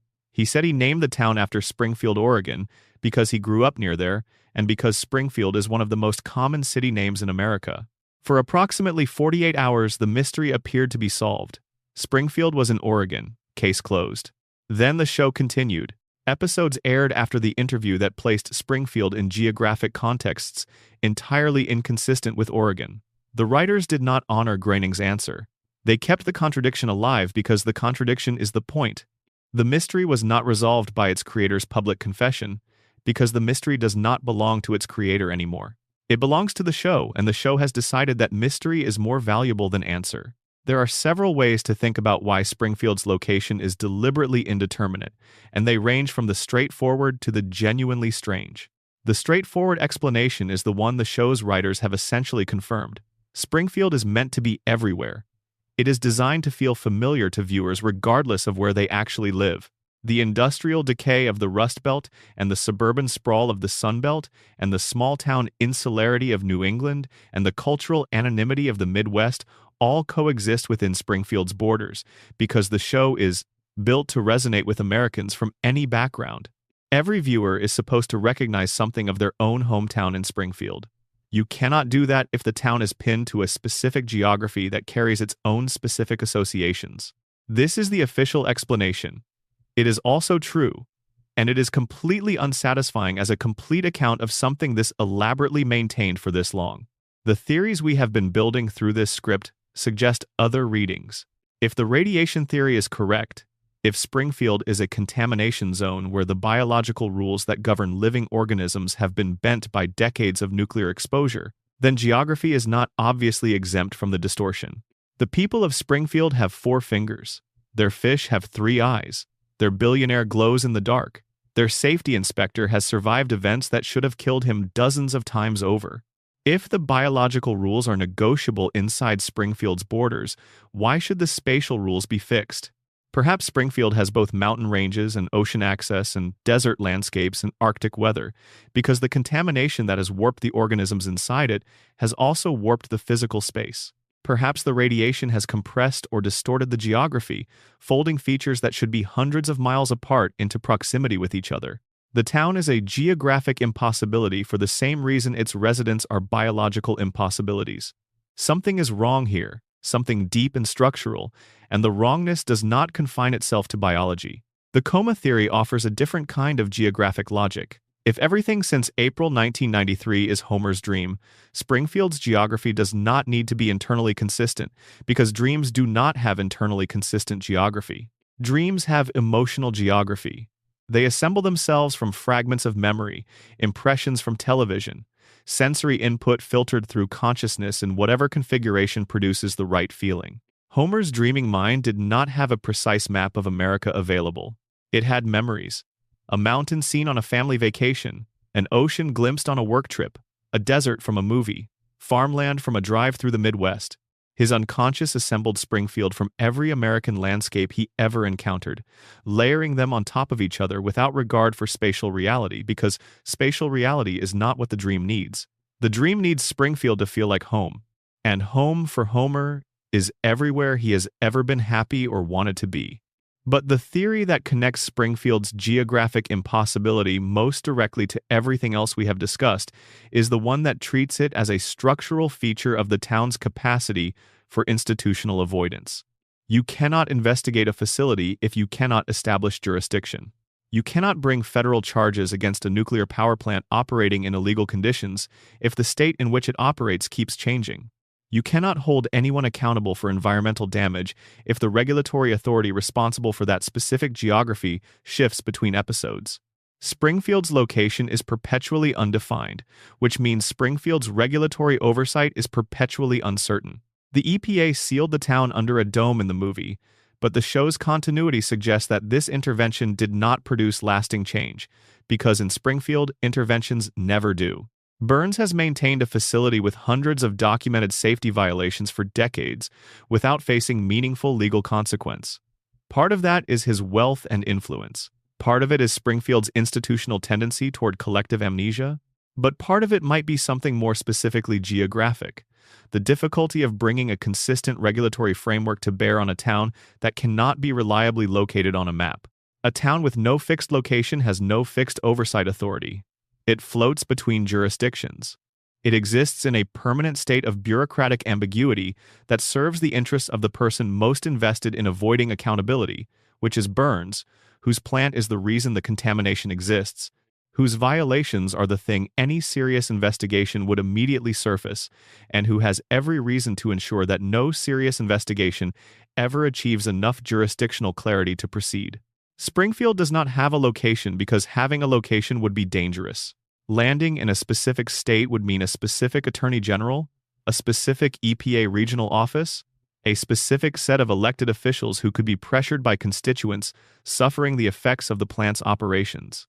The geographic impossibility is not a comedy device. It is the most sophisticated legal shield the show has ever depicted. And it has been operating for 36 years, hiding in plain sight as a running joke about continuity errors. The episode Behind the Laughter, the 12th season's mockumentary episode, appeared to finally give Springfield a definitive location. In its original broadcast, it placed the family in northern Kentucky, and then, in syndicated reruns, the location was changed. The same episode, the same scenes, the same content, but a different state. The answer literally depends on which version of the episode you are watching. The show gave you the truth, and then changed the truth. Even when Springfield has a definitive answer, the answer is not definitive. It mutates. It refuses to stay fixed, just like everything else in this town. Every state in the Union has been proposed by fans with evidence. Every proposal has counter-evidence in a different episode. The show has maintained this state of permanent ambiguity long enough that it has become a feature of the show's identity rather than a flaw in its construction. Springfield will never be located. Not because the show cannot decide. Because the show decided long ago that a town that can be anywhere belongs to everyone. And a town that belongs to everyone is a town that nobody can shut down. Section 8. Mona Simpson and the Burns conspiracy that broke 3 generations. For the first 6 seasons of The Simpsons, Homer's mother was dead. That was the official story, the one Abe Simpson had told his son, the one Homer had grown up believing, the framework around which an entire personality had been constructed. Homer mourned a mother who died when he was young. He grew up in the absence of her, in the specific shape that absence carved out of him. The desperate need for approval, the terror of being left, the compulsive warmth toward anyone who offered him affection, the inability to walk away from situations that were hurting him because walking away risked losing the one thing worse than staying. Homer Simpson's entire adult psychology is a coping mechanism built around a maternal loss that never happened. Season 7 revealed the truth. The episode is called Mother Simpson, and it is considered by many fans to be among the show's greatest achievements. Not because it is the funniest episode, because it is not particularly funny, but because it takes the emotional infrastructure of the show's premise and shows you exactly what it was built on. Homer discovers, while trying to correct an administrative error at the Hall of Records, that his mother is alive. She never died. The grave Abe showed him as a child belonged to Walt Whitman. Abe had been presenting a famous poet's headstone as his wife's burial site for Homer's entire childhood, and Homer had grieved at a dead stranger's grave for years, without ever knowing. Mona Simpson is found at a cemetery visiting what she believes is her son's grave. She does not recognize him at first. He has become someone she missed the formation of. But they find each other, and the reunion scene is one of the most genuinely moving things the show ever put on screen. A grown man and his mother, separated for 27 years, finding each other beside a headstone that belongs to neither of them. And then Mona tells him what happened. In 1969, Mona Simpson was a housewife. She was married to Abe. She had a young son named Homer. She was, by every available description, ordinary. An unremarkable woman living an unremarkable life in Springfield, while the world outside was burning through the most turbulent period in American post-war history. And then something changed in her. The show depicts her radicalization with characteristic tonal oscillation between comedy and genuine weight.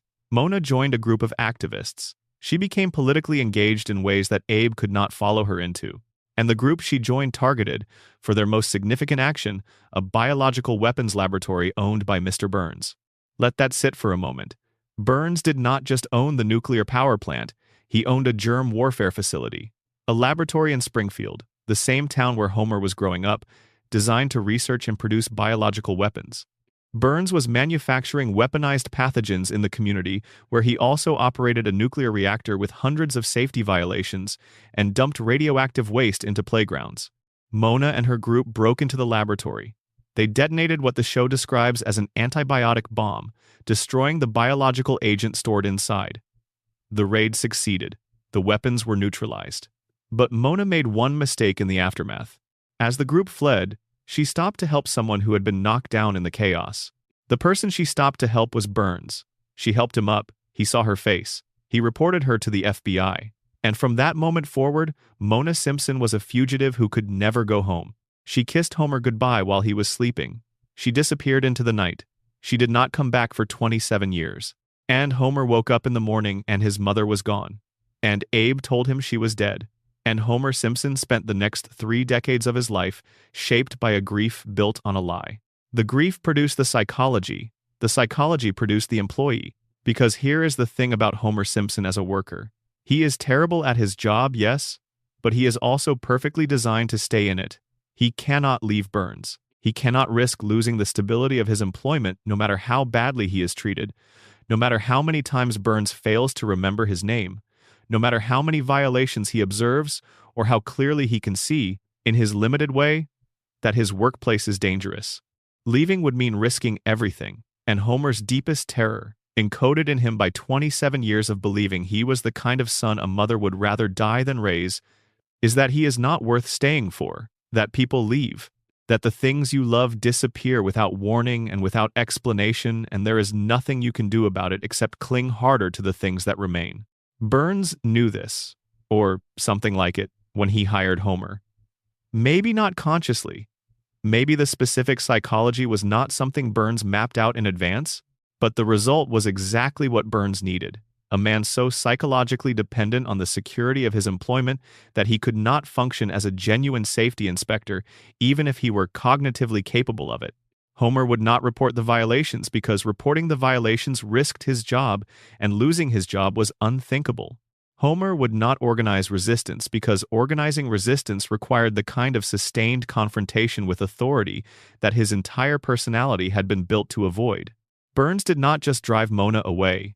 He engineered Homer's damage. By eliminating the maternal presence that might have produced a different man, Burns ensured that the Homer who arrived at the power plant as a young adult would be exactly the kind of person Burns needed in that position. The deeper layer is the deal that emerged later in the show between Burns and Grandpa Simpson. Burns had committed a crime and Abe had witnessed it. In exchange for Abe's silence, Burns guaranteed Homer's job security at the plant.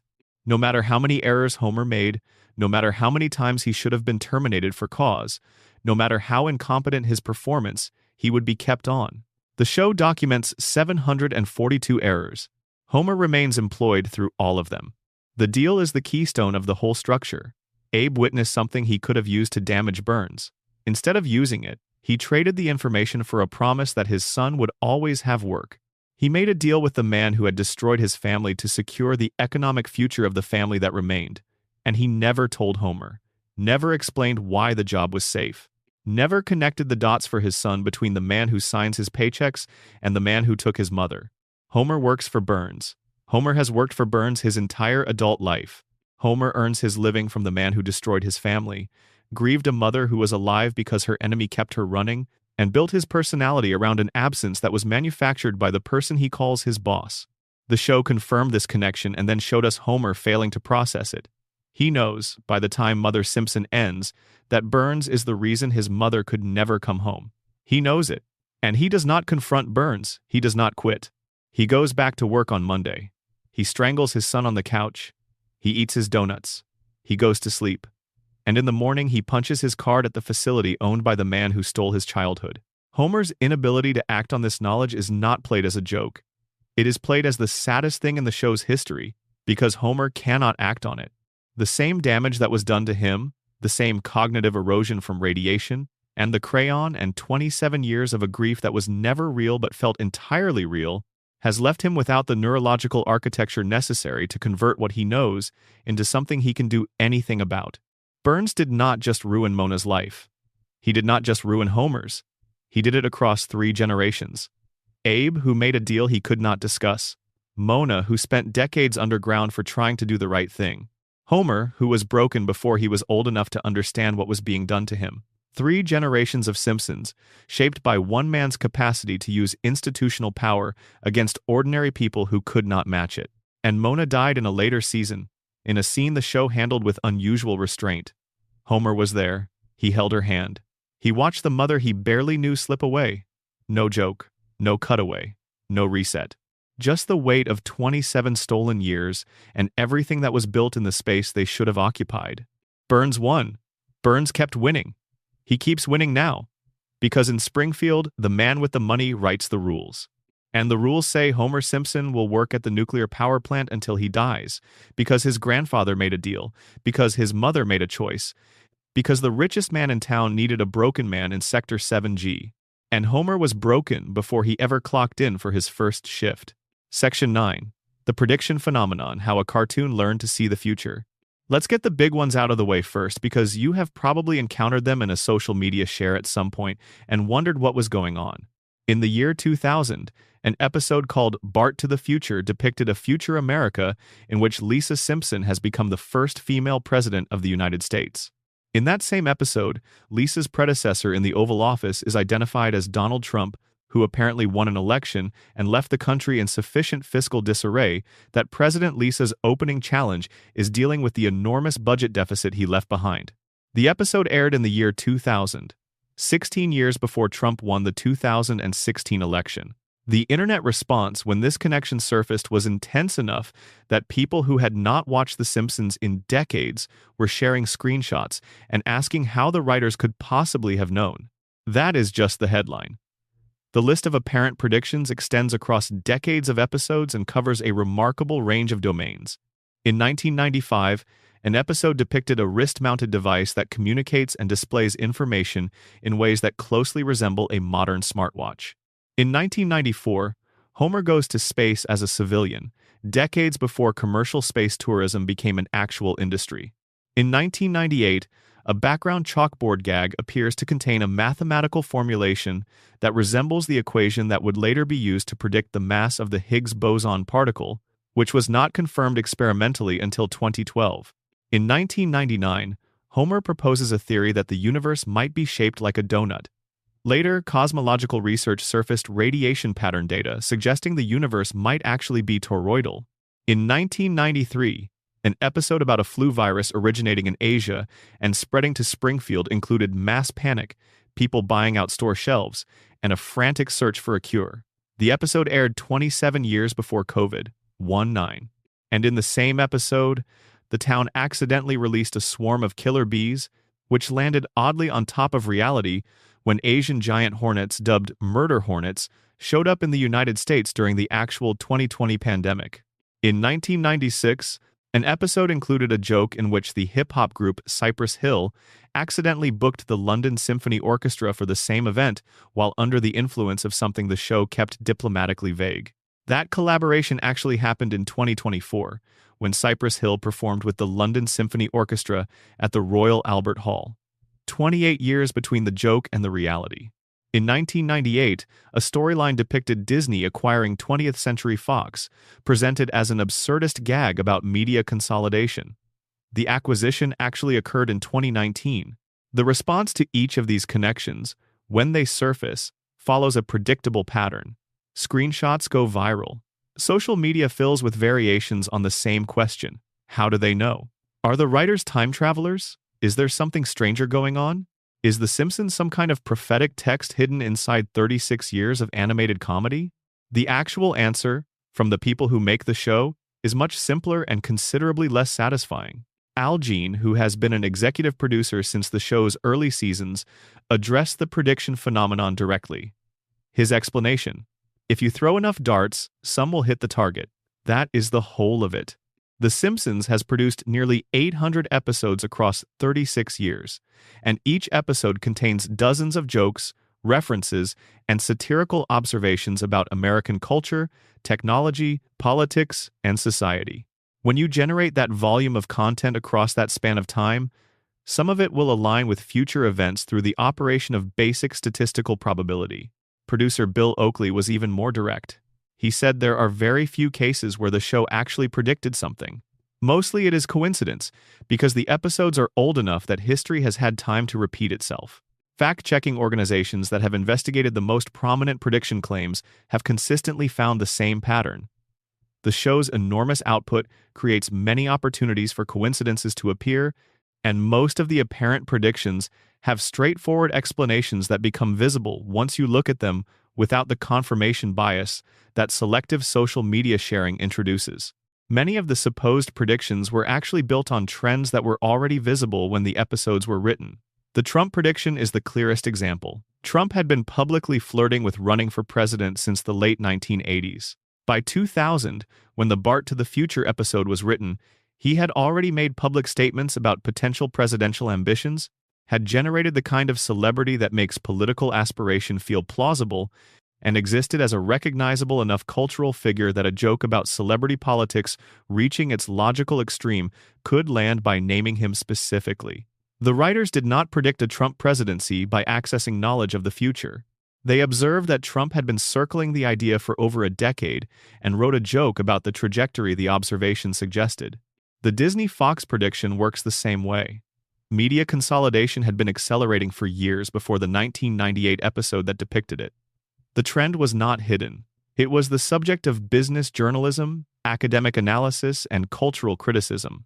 The Simpsons writers, many of whom hold advanced degrees from elite institutions and have backgrounds in fields like mathematics, political theory, and economics, were reading the same material. They did not foresee the specific transaction. They observed that large media companies were consuming smaller ones at an increasing rate and extrapolated the trajectory to its absurd logical conclusion. The Simpsons writing staff is one of the most credentialed in television history. Multiple writers attended Harvard, Yale, and comparable institutions. Many have technical backgrounds in mathematics and the natural sciences.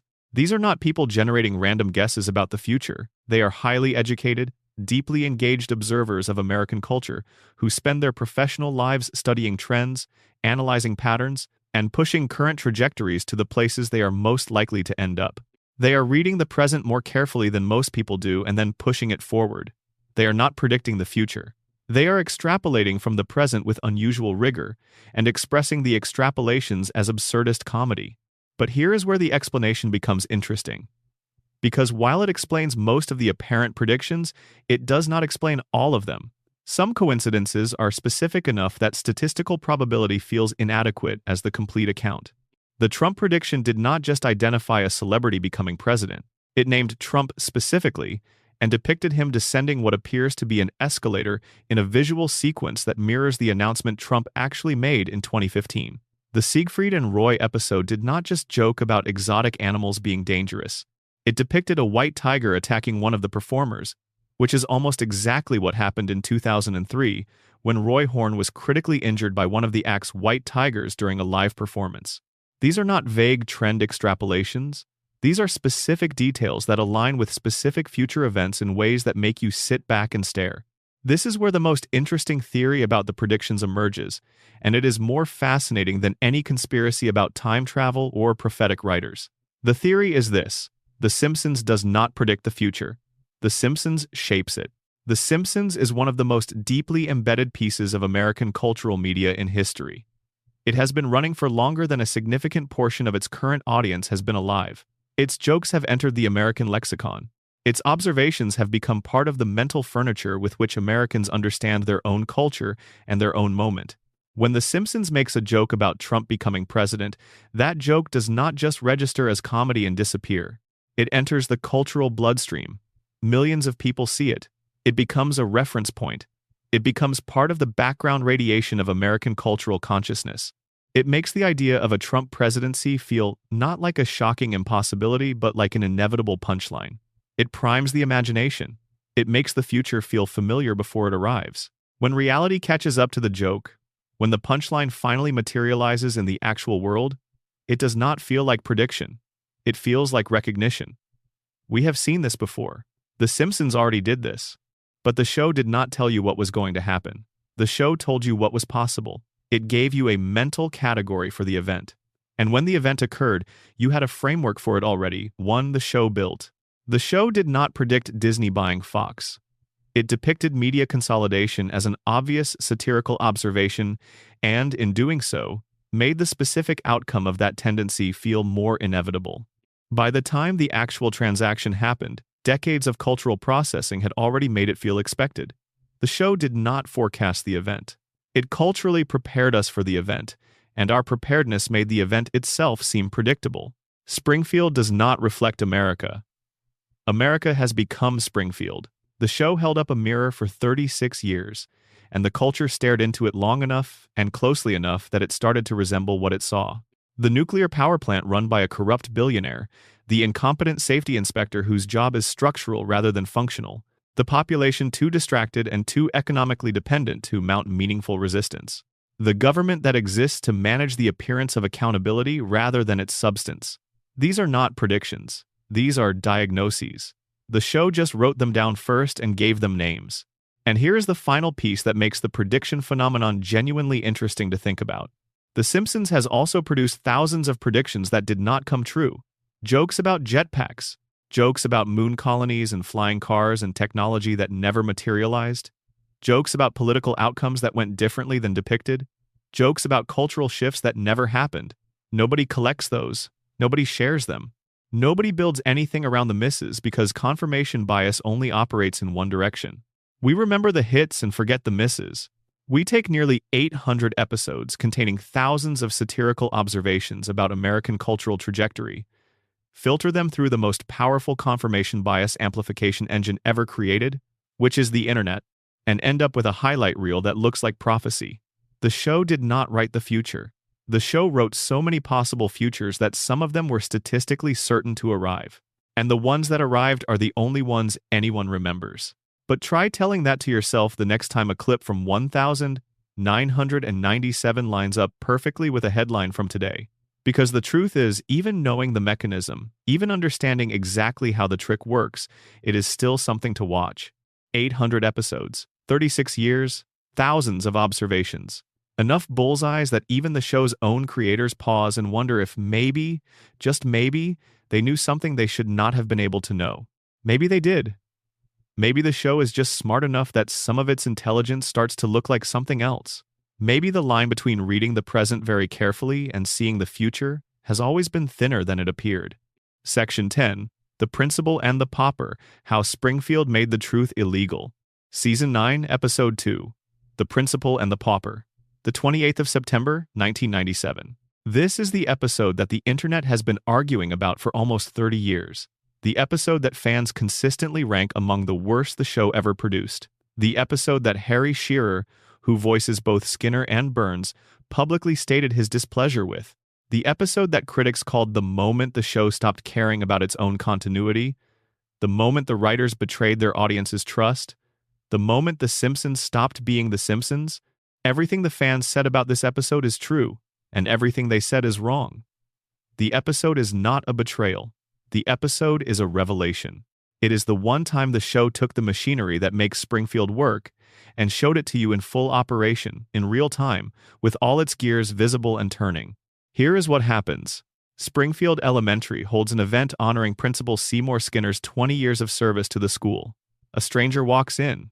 He introduces himself as Sergeant Seymour Skinner, the real one, a decorated Vietnam War veteran who was captured as a prisoner of war and presumed dead in Southeast Asia, who survived his captivity, escaped, and has come home to discover that someone else has been living his life.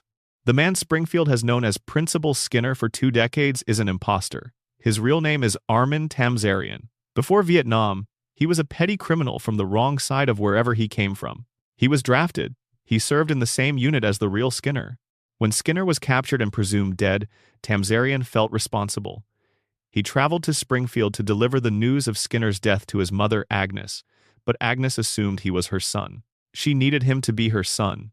And Tamzarian, who had never been wanted anywhere, who had never had an identity worth keeping, went along with it. He became Seymour Skinner. He took the name, the rank, the life, the relationship with Agnes, the career, the whole structure of another man's existence, and lived inside it for 20 years.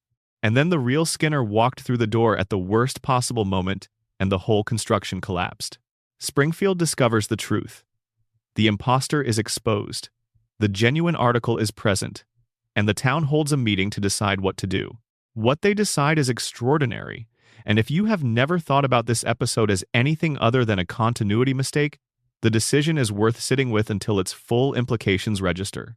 Springfield votes not on whether to prosecute Tamzarian for identity fraud, not on how to make the real Skinner whole after 20 years of having his life occupied by someone else.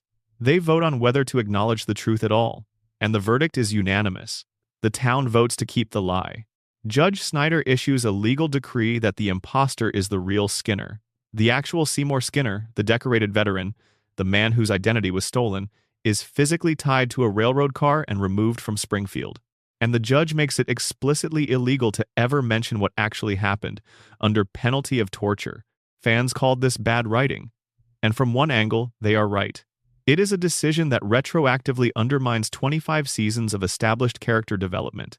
Everything we knew about Skinner, his Vietnam service, his relationship with Agnes, his identity, all of it is rendered fictional. The character we thought we understood was never real. But that is the point. That is precisely the point, and the show knows it. Because Skinner's situation is not unique, it is just the most explicit version of something Springfield does continuously, systematically, and with remarkable efficiency. The show has never before allowed you to watch the mechanism in operation. It has always happened off-screen, between episodes, in the gap between one week's catastrophe and the next week's reset. Skinner is the one time the show brought the cameras into the room where the decision gets made. Consider how many times Springfield has experienced events that should permanently alter its reality. The town has been destroyed and rebuilt. It has been sealed under a federal containment dome. It has survived nuclear near misses. It has been invaded. It has experienced disasters, environmental catastrophes, revelations about its own institutional corruption, and incidents involving alien life forms. And every single time, by the following episode, everything is back to normal. Nobody references the previous disaster. The slate is clean. Fans call this episodic storytelling. The coma theory calls it a dreaming brain resetting between cycles. The radiation theory calls it neurological damage affecting long-term institutional memory.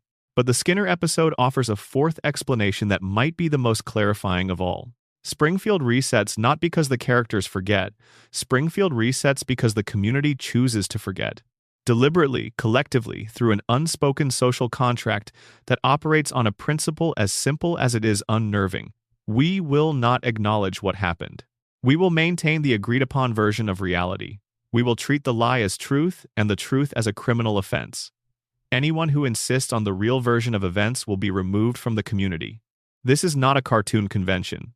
This is how communities actually work. Small towns in particular have a capacity for collective denial that is well documented and deeply human. Scandals get buried.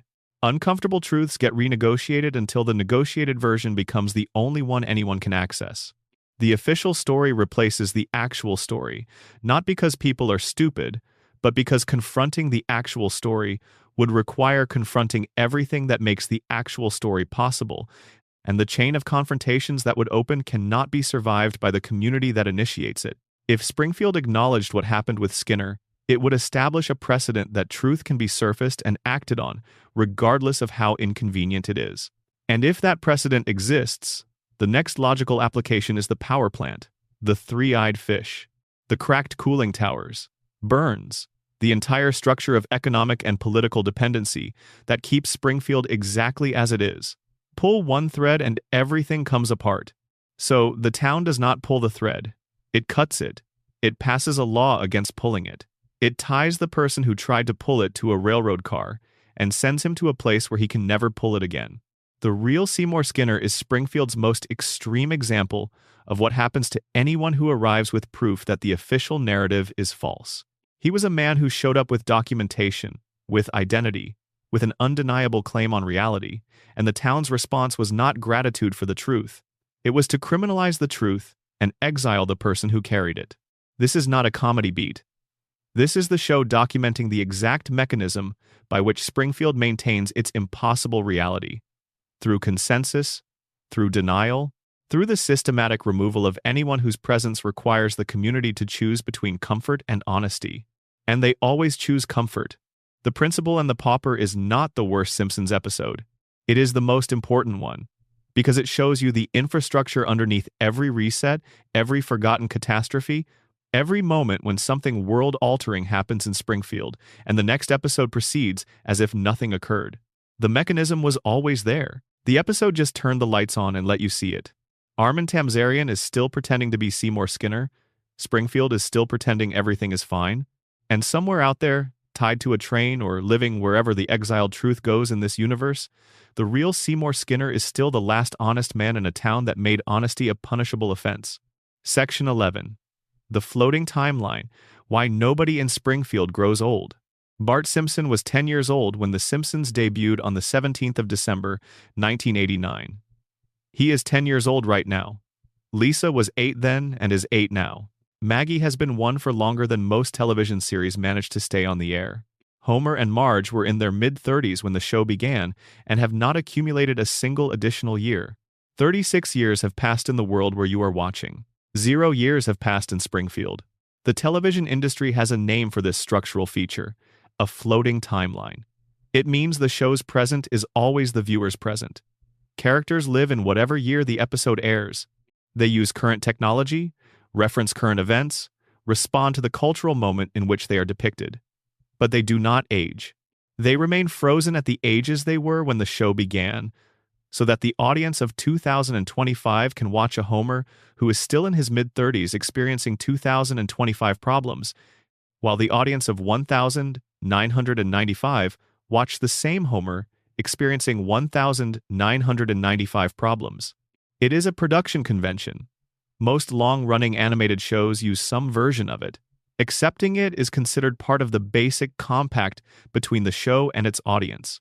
But The Simpsons has been running long enough that the floating timeline has produced contradictions so large and so structurally strange that they have outgrown the excuse of production convention and started to look like something else. Something that the theories we have been examining all point toward from different directions.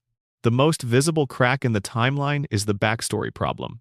When the show began, Homer and Marge's history was grounded in the late 1970s and early 1980s. They met in high school during a specific era, complete with era-appropriate music, fashion, cultural references, and political context. Their courtship existed in a specific time period that made narrative sense for parents in their mid-30s in the late 1980s.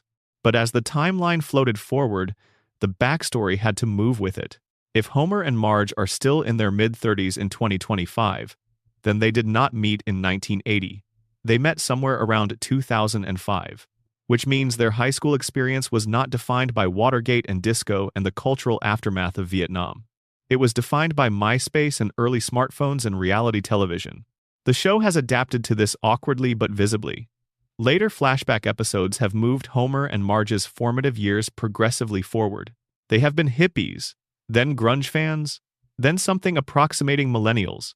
Their origin story has been told and revised multiple times across the show's run, each version placing their youth in a different decade. Their love story structurally identical but their context perpetually updated. They do not have a fixed past. Their history is a draft that gets rewritten whenever the current version becomes inconsistent with the floating present. This means Homer and Marge's memories are unstable. Their origin story is an approximation that changes.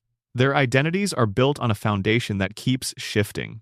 Within the show's own universe, these are characters who cannot fully trust their own autobiographical narratives because those narratives have been revised often enough that their internal consistency is uncertain. Now apply the theories. The coma theory says nobody ages because they exist inside the frozen mind of an unconscious man. Homer went into his coma in April 1993. His children were 10 and 8 and 1. His wife looked exactly as she looks in every episode. The world as he knew it was the world of that specific moment, and his dreaming brain has been running variations on that moment ever since. Unable to move forward in time, because moving forward requires new information, and new information requires consciousness. Nobody ages in Homer's dream because his dream only has data up to the moment the vending machine fell. It cannot imagine Bart at 15 because Homer never saw Bart at 15. It cannot imagine Lisa at 22 because Homer was not there. It cannot project Maggie talking and walking and becoming whoever she is going to be because all the version of those children that exist in Homer's unconscious are the versions he last saw before he lost consciousness. The radiation theory says nobody ages because their biological function has been so fundamentally altered at the cellular level that normal aging processes have been disrupted. Whatever the radiation has done to the organisms of Springfield, it has done it comprehensively enough that the usual markers of biological time have become unreliable indicators. The characters do not age for the same reason Homer survives events that should kill him. The biological rules that normally govern human experience do not fully apply inside the contamination zone. The collective denial theory, as demonstrated by the Skinner episode, says nobody ages because Springfield has agreed not to acknowledge that time passes. Not explicitly, not through a formal vote in every episode, but through the same continuous, unspoken social contract that makes every other inconvenient truth disappear in this town. Acknowledging that Bart is getting older means acknowledging that the family is changing. Acknowledging that the family is changing means acknowledging that things end, and Springfield does not allow things to end. And the Burns immortality theory adds the observation that at least one person in Springfield has already found a way to cheat the biological mechanism that normally ensures everyone ages, which means the concept of aging is already negotiable in this universe's physics. If Burns can remain operative at over 100 years old through the application of wealth and technology, then the assumption that aging is fixed and inevitable is already undermined by the show's own canon. All four theories arrive at the same conclusion through different paths. Time is broken in Springfield. Something, whether it is radiation, unconsciousness, collective choice, or institutional technology, has interrupted the normal operation of temporal progression for everyone who lives there. The show has imagined its characters aging. It has done so multiple times, in flash-forward episodes that provide extended, emotionally serious portraits of who these people could become if time were permitted to move. Lisa's wedding in Season 6 depicts Lisa as a 23-year-old woman engaged to be married. The future the episode constructs is detailed and emotionally honest. Lisa has grown up into exactly the person the show has always suggested she would become. Brilliant and principled and isolated, and searching for genuine connection in a world that cannot quite meet her where she is. The episode proves the show can imagine this. It proves the writers can write it and the animators can draw it, and the result can be moving and true. But the episode ends. Lisa returns to being 8. The future closes. The floating present resumes. The show can imagine growth. It refuses to allow it. The flash forward is a glimpse through a window that is immediately closed. And this is where the floating timeline becomes something larger than a production convention or a narrative device or any single theory's explanation for it. It becomes a statement about what the show means to the audience that has sustained it for 36 years. The Simpsons are the American family. They have been the American family for longer than any other fictional household in the history of the medium. And the American family, as The Simpsons has embodied it, cannot be permitted to change. Homer must remain capable of being surprised by the same basic domestic dilemmas that surprised him in 1989. Marge's patience must remain inexhaustible. Bart must remain rebellious in a way that still carries the warmth of childhood rather than the weight of adulthood. Lisa must remain idealistic enough that her sadness feels temporary rather than settled. Maggie must remain the silent promise of a future that has not yet been written. The moment they age, the moment Bart goes to college and moves out, the moment Lisa takes a job in another city, the moment Maggie says her second word and her third and her 100th, the show becomes something it has never been. Not a comedy, an elegy. The story of a family that ran out of time. And the audience does not want that story.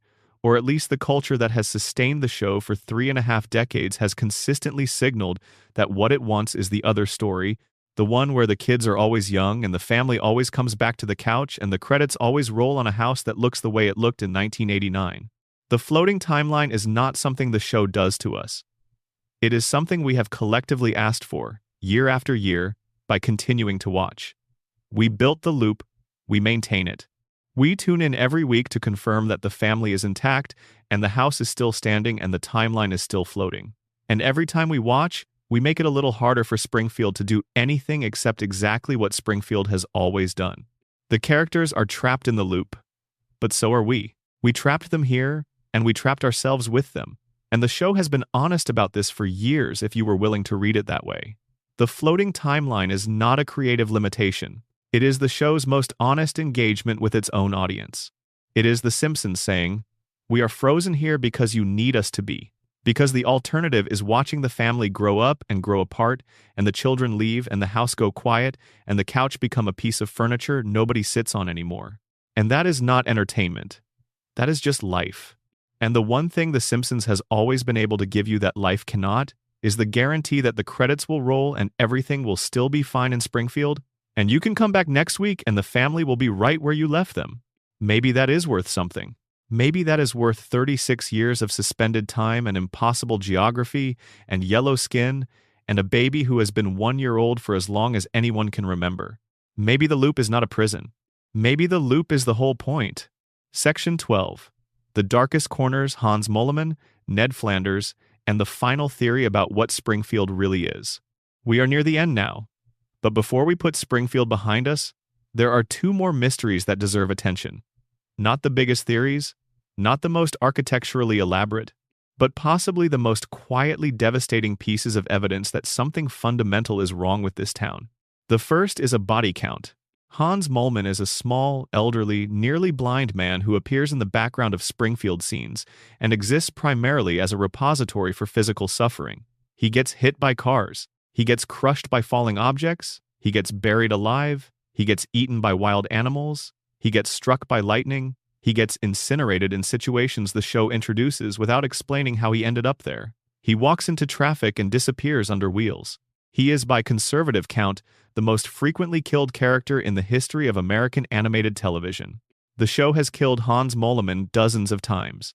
Not in Treehouse of Horror episodes, not in explicitly non-canonical dream sequences, in regular episodes, canonical deaths.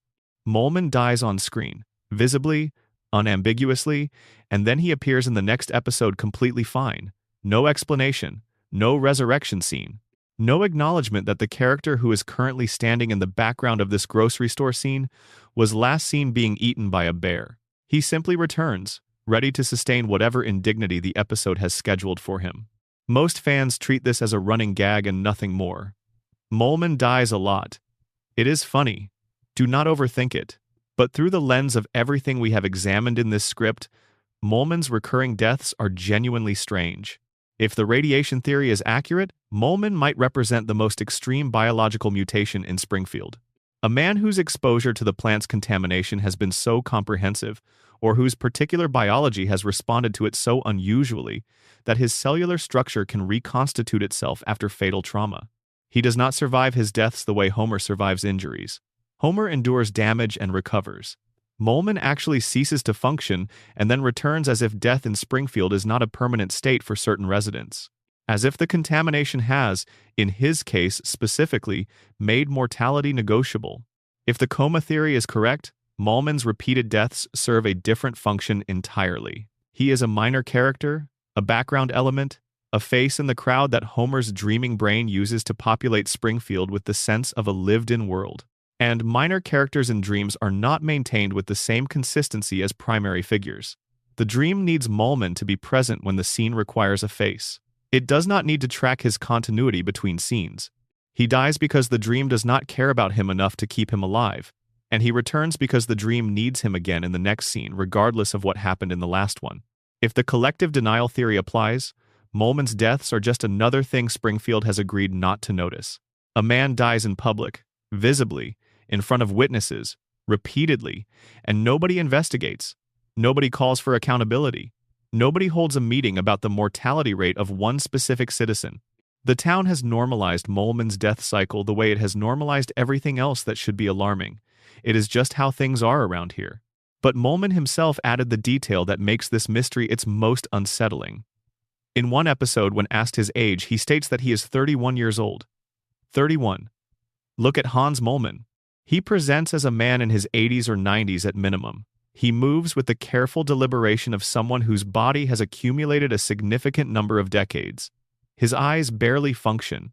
His voice carries the particular quality of age. If he is 31, something aged him catastrophically. Something took a man who should be in his early 30s, who should have 30 or 40 or 50 years of ordinary life ahead of him, and turned him into someone who looks like he has already used up twice that. Something that happened in Springfield. Something that also made him nearly indestructible, despite his apparent fragility. Something that turned death into a revolving door rather than a permanent exit. The radiation theory has an explanation for all of this. So does the coma theory. So does the collective denial theory. The only framework that cannot accommodate Hans Molman is the one that says The Simpsons is just a cartoon and the details mean nothing. Now, Ned Flanders. Because Ned is the character the show has quietly, systematically, and thoroughly dismantled, and the darkness underneath his relentless positivity is one of the most unsettling subtexts in the entire series. On the surface, Ned is everything Homer is not. He is kind, he is generous, he is devoutly religious. He is physically fit, financially responsible, a good father, a good neighbor, a man who extends patience and grace to people who have given him every reason not to. He is, by any standard measurement, a better person than Homer in every observable way, and the show punishes him for it without pause. Maud Flanders, Ned's wife, was killed in a freak accident at the Springfield Speedway when a t-shirt cannon misfired during an event and struck her with enough force to send her off the bleachers. She died because Homer, seated in the same section, was dodging the t-shirts aimed at him, which caused them to redirect toward Maud instead. Homer's selfishness, his reflexive prioritization of his own comfort over the safety of the people immediately around him, literally killed Ned's wife. And Ned forgave him, because that is what Ned does. He forgives, he turns the other cheek. He absorbs punishment and responds with grace because that is the framework he operates within. A framework the show eventually reveals was not chosen but installed. When a hurricane destroys Ned's house, the community gathers to rebuild it. The rebuild is performed with such poor quality that the structure collapses almost immediately after completion.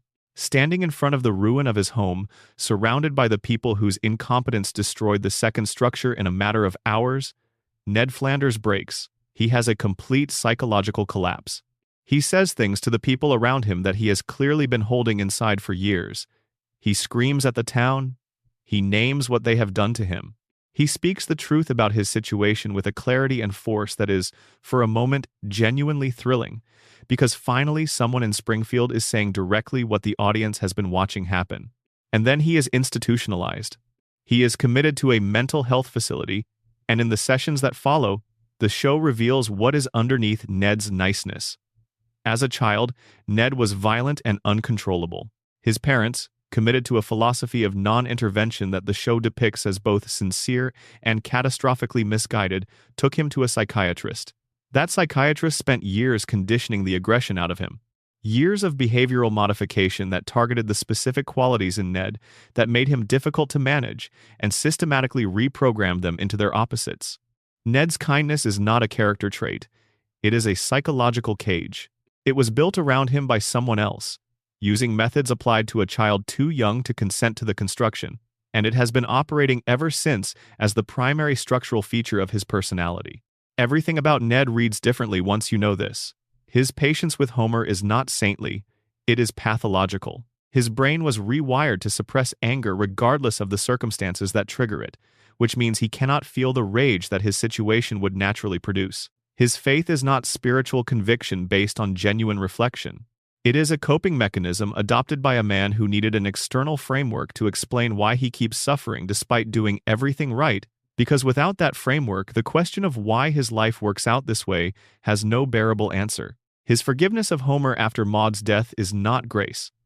It is the programmed response of a man who was conditioned as a child to never, under any circumstances, allow the rage inside him to surface. Not because Ned is a saint, because Ned has no choice. The show has shown us what happens when the conditioning fails. When Ned snaps, the person underneath is not violent, though the show hints that the capacity exists. What emerges is something worse: despair. The complete, bottomless despair of a man who has spent his entire life performing goodness and has received, in return, the systematic destruction of everything he loved. The darkest Ned theory is simple. He is the saddest character on the show, not Homer, who is too cognitively damaged to fully comprehend his own suffering, not Lisa, who is young enough to still believe that things might improve if she keeps trying, not even Burns, who is at least powerful enough to shape the conditions of his own existence. Ned Flanders, who does everything right and gets nothing in return. Ned Flanders, whose wife was killed by his neighbor's reflexes and who responded with forgiveness because his brain will not generate another response. Ned Flanders, who goes to church every Sunday and prays to a God who, in the show's own canon, exists and has spoken directly to Homer Simpson multiple times in multiple contexts, but who has never once spoken to Ned. God talks to Homer. God is silent with Ned. The man who falls asleep during services and eats donuts and barely bothers with faith gets direct divine conversation. The man who has dedicated his entire life to religious devotion, who has organized his whole existence around his relationship with God, gets nothing. This is not random cruelty. This is the show making a specific argument about how Springfield works and what it rewards. The system does not care about moral behavior. It does not reward goodness or punish wrongness, or create meaningful correspondence between how people live and what they receive in return. It cares about something else, something more like compliance or position or the brute fact of power. And Ned is the most compliant man in Springfield precisely because he was made compliant by someone else before he was old enough to resist. His reward for a lifetime of compliance, of turning the other cheek, of absorbing punishment and responding with grace, is a dead wife, a destroyed house, a neighbor who will never appreciate him, and a God who apparently finds Homer more interesting. Homer Simpson is what happens when you do everything wrong in a system that does not punish wrongness. Ned Flanders is what happens when you do everything right in a system that does not reward rightness. They live next door to each other. They have lived next door to each other for 36 years. The gap between them has never closed. In Springfield, the gap does not close. The system was not designed to close it. The system was designed to keep everyone exactly where they are. And that is Springfield. That is what all of these theories converge on when you follow them long enough. Not a specific answer about whether Homer is in a coma or whether the radiation is real or whether Maggie actually pulled the trigger. Those answers matter, but they are individual facets of a single larger truth that the show has been articulating since its first season. Springfield is a place where nothing changes, where consequences do not stick, where the same disasters happen and the same people survive them, and the same structures of power persist through every crisis without fundamental alteration. Where the richest man in town stays rich and stays alive through whatever it takes, where the most compliant man stays compliant because he was made that way, where the smartest woman in the family keeps fighting and keeps losing, where the man at the center is too damaged to understand the damage, too loving to stop dreaming, too human to be anything other than what his circumstances made him. The theories do not explain The Simpsons. The theories are The Simpsons. They are the show's own logic extended past the point where it is comfortable to follow, taken seriously enough that the picture they form is something different from a comedy about a dysfunctional family. They form a portrait of a place and the forces that shape it, and the people inside it who have been shaped so thoroughly that they cannot quite see the shape they are in. Every yellow face, every bulging eye, every impossible recovery, every forgotten catastrophe, every reset, every moment where the credits roll and the family is intact and the house is warm and the beer is cold. Every single one of those moments traces back to the same cracked cooling tower, leaking the same invisible poison, feeding the same system, sustaining the same loop that started in 1989 and has never stopped. The Simpsons is not hiding its mysteries. It has been showing them to you every week for 36 years. Every episode is the evidence. Every joke is the data. Every reset is the mechanism exposed. The show trusts you to notice, and then it trusts the town's logic to ensure you probably will not, because that is what Springfield does to people who stay inside it too long.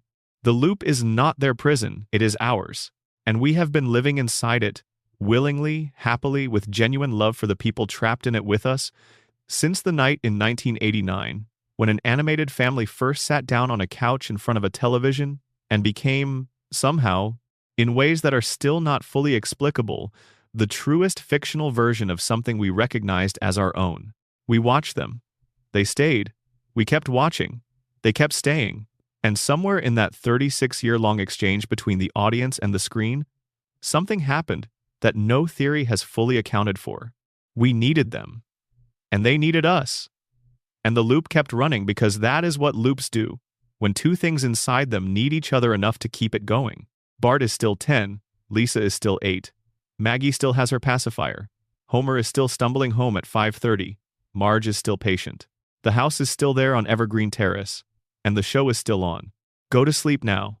Springfield will be here in the morning. The family will still be on the couch. The credits will roll. And everything will be fine. It always is. That is the whole point. Thank you for spending time in Springfield tonight. If you got something out of this, subscribe and come back when you need to settle in again. Springfield is always here. Appendix. The ranked list from plausible to completely unhinged. For those still awake at the end, here is where each theory lands on our scale from grounded to genuinely insane, with the logic behind the placement. Most grounded. The crayon theory. 6/10 on the insanity scale. The crayon theory is confirmed by canon. The show actually did this, in an episode that aired in the show's 12th season, and the crayon's removal and reinsertion are depicted on screen. What pushes it past simple canon and into theory territory is the extension. The suggestion that the crayon did not arrive there by accident, that Springfield's medical establishment was aware of it, and that its continued presence served the interests of someone powerful enough to ensure it was never removed. That extension is not confirmed by canon, it is implied by it, and the implication is strong enough that the theory deserves to be taken more seriously than the show's framing as a comedy suggests. Second most grounded? The radiation mutation theory, 6/5. The physical evidence the radiation theory relies on is all canonical. The safety violations are documented within the show. The three-eyed fish exists. The dome sequence in the movie happened. Burns glowing in the dark and requiring weekly radiation treatments is established fact within the show's universe. The physical appearance of Springfield residents compared to visitors is a real and consistent pattern in the animation. The theory earns most of its points on the strength of evidence the show put there intentionally. What elevates it toward insanity is the conclusion that this was all deliberate, that Burns knew and chose this outcome, that the cognitive effects on the population were engineered rather than incidental. That conclusion is inference built on genuine evidence, which makes it more disturbing than a theory that requires you to ignore the show's own data. Middle ground.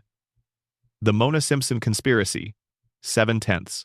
The basic facts of Mona's story are canon. The biological weapons lab, Burns's pursuit of her, Abe's deal, Homer's protected employment.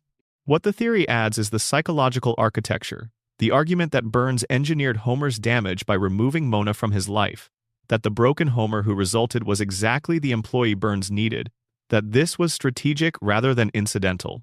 The evidence for this reading is scattered across multiple episodes and requires connecting threads the show itself does not explicitly connect. The plausibility of the connection, given everything else the show has established about Burns's methods, is high. The certainty is not. Solidly insane. The Principal and the Pauper as Springfield's denial engine, 7.5. The episode happened, the vote happened, the decree happened. What the theory does is take those canonical events and argue they are not an exception but an example, that this is how Springfield handles all its inconvenient truths, not just this one. That the machinery the episode made visible is always running, always managing reality, always expelling the truth and preserving the lie. This reading requires treating a single comedy episode as a documentary about institutional behavior, which is a long reach even given everything else the show has established. Getting wild. The floating timeline as cultural imprisonment, 8/10. The floating timeline is a real production convention. The argument that it is also a statement about what the audience demands from the show, that we are the mechanism keeping Springfield frozen, that the characters cannot age because we will not let them. This is interpretive territory that moves well past what the show can be said to intend. It is also probably true, which is what makes it uncomfortable. We are not accustomed to the media we consume making accurate observations about our relationship with it. Very wild. The prediction theory's cultural shaping hypothesis, 8/10. The individual predictions are real. The debunking of most of them is also real. What the theory adds is the meta-argument, that the show does not predict the future but shapes it, that its satire normalizes outcomes before they occur and primes the culture to receive them as familiar rather than shocking, that Springfield and America exist in a feedback loop where each shapes the other. This is a sophisticated media theory dressed as a conspiracy theory, and the evidence for it is less empirical and more philosophical. Approaching maximum insanity. The Burns immortality engineering theory, 8.5. Burns's weekly treatments are canon. His age spanning multiple centuries is canon. The Three Stooges disease syndrome is canon. What the theory builds on top of this is the argument that Burns has engineered an entire civilization-scale system, the town, the economy, the political structure, the population's cognitive impairment, all of it, for the purpose of sustaining his own biological continuation, that his survival and Springfield's degradation are the same closed-loop system, that everything is infrastructure for his immortality. The logic is airtight. The scope is staggering. Nearly off the chart. Maggie as strategic genius playing infant, 9/10. The evidence for Maggie's intelligence is canonical. The shooting, the daycare film, the intelligence tests, all real. What the theory argues is that her silence and apparent helplessness are deliberate strategy, that she observed Lisa's fate and drew a different conclusion, that she has been managing her own presentation for 36 years. The evidence is strong enough to be disturbing. The implication, a 1-year-old who has made conscious strategic decisions about identity and concealment and the management of others' perception, is one of the wildest things the show has ever implied without stating. Maximum insanity. The Homer coma theory, 9.5. The coma happened. The 5% brain function loss is canon. The tonal shift is real. The God prophecy exists. The show's acknowledgement of the theory in season 34 exists. None of this confirms that Homer has been unconscious since April 1993.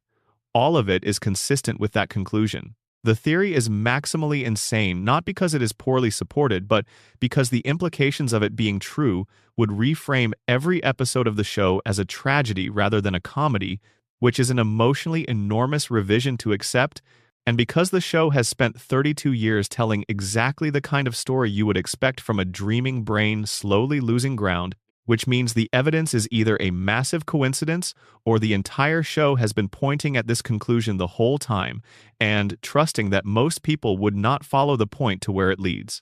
If you are still awake, well done. Springfield will be here when you drift off. It always is. Extended analysis, the crayon and the system that needed it there. The theory about the crayon does not end with the question of how it arrived. The more interesting question is what Springfield becomes if you take seriously the possibility that the crayon's presence was not an accident, but a condition that was maintained, consciously or structurally, by the environment Homer grew up inside. Consider the specific sequence of failures required for a foreign object to remain in a child's brain for decades in a town with functioning medical infrastructure. It is not one missed examination. It is not a single doctor having an off day. It is every examination, every school physical, Every visit to a pediatrician in the context of Homer's documented cognitive struggles, every adult who interacted with Homer professionally in a medical capacity, all of them failing to detect something that would appear on a basic imaging scan. The probability of this happening by pure accident in a community with any real medical oversight is low enough to be worth noting. The probability of it happening in a community where the primary employer also has an interest in maintaining the cognitive limitations of the population it depends on is worth a longer look. Because Burns does not just employ Homer. Burns employs a significant portion of Springfield's working population.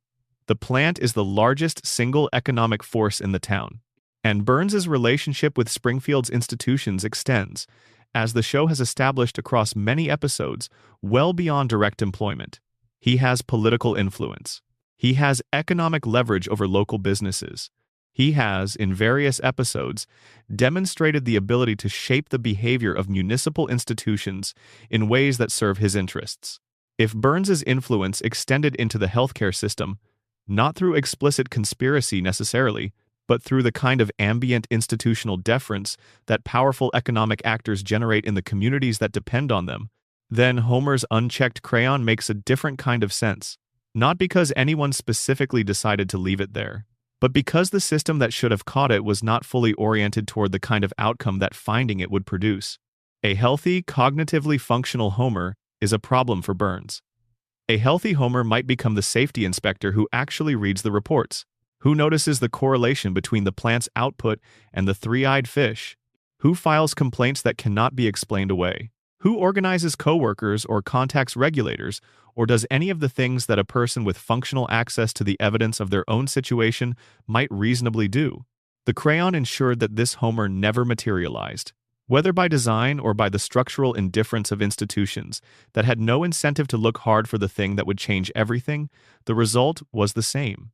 Homer remained exactly as cognitively limited as Burns needed him to be. And the town that was supposed to notice, that was supposed to have the systems in place to catch this kind of thing, did not notice.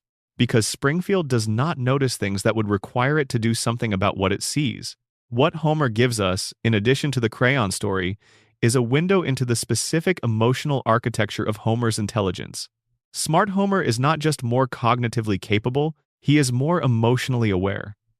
He can see his own situation with a clarity that his usual state does not permit, and what he sees when he looks at his life clearly is both illuminating and unbearable.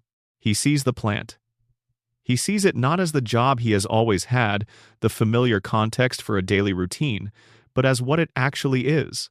A facility that is dangerous in documented and specific ways, run by a man who has chosen consistently to let it remain dangerous, supervised by Homer himself in a capacity that is meaningless because Homer has never had the cognitive resources to make it meaningful. He sees Burns not as a distant authority figure he barely interacts with and who cannot remember his name, but as the man who drove his mother away, who shaped the conditions of his own damage, who has been profiting from Homer's limitations for decades in ways that Homer is now, for the first time, able to understand.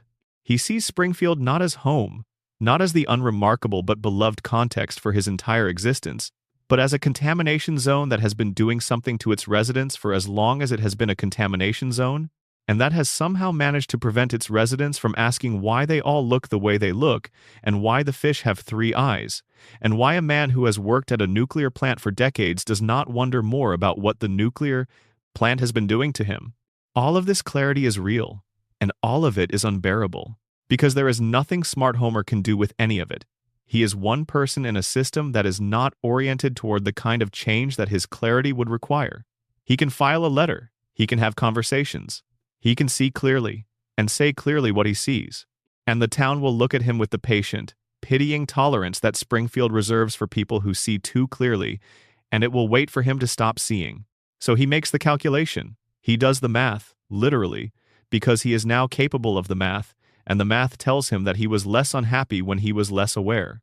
And he chooses with full cognitive access to the choice and its implications to give that access back, to put the crayon in, to return to the version of himself that fits inside Springfield's available space. This is not a failure. It is in a strange way the most sophisticated decision Homer Simpson ever makes. It is a decision made by someone who understands exactly what he is giving up and why he is giving it up. The tragedy is not that Homer is too stupid to save himself. The tragedy is that Homer is smart enough to understand that in Springfield, saving yourself requires becoming someone Springfield does not have room for. And Homer chooses Springfield. He chooses warmth over clarity. He chooses belonging over understanding. He chooses the version of his life where Lisa loves him, and Marge is patient with him, and Bart drives him crazy in the ways that are actually expressions of a particular kind of affection, over the version where he can see all of that clearly and still cannot hold on to any of it because seeing clearly in Springfield is the thing that makes you unable to stay. The crayon goes back in. Homer laughs at something he does not understand. The show continues. And the question the theory leaves you with is not whether the crayon should have been removed. It is whether there was ever a version of Springfield in which smart Homer could have found a place to land. The show's answer, delivered through the episode structure rather than through any explicit statement, is probably not. Springfield was built by and for people who fit inside it, and the crayon is what makes Homer fit. The physics of Springfield's contamination. A deeper look. The radiation theory becomes most compelling when you move past the individual pieces of evidence and look at the system they collectively describe. Because the evidence is not isolated. Each piece connects to every other piece.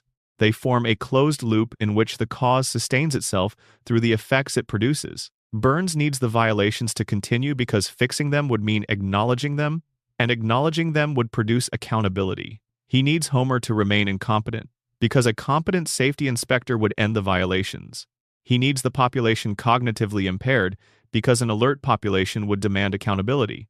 He needs the contamination to continue, because the contamination produces the impairment, and the impairment ensures the contamination continues. This is not a conspiracy in the conventional sense. It does not require Burns to have sat down in 1989 and drawn up a 20-year plan for the systematic poisoning of his workforce and customer base. It requires only that Burns, who is genuinely brilliant and genuinely ruthless and genuinely self-interested to the exclusion of almost all other considerations, recognized at some point the operational advantages of the situation he found himself in and chose not to change them.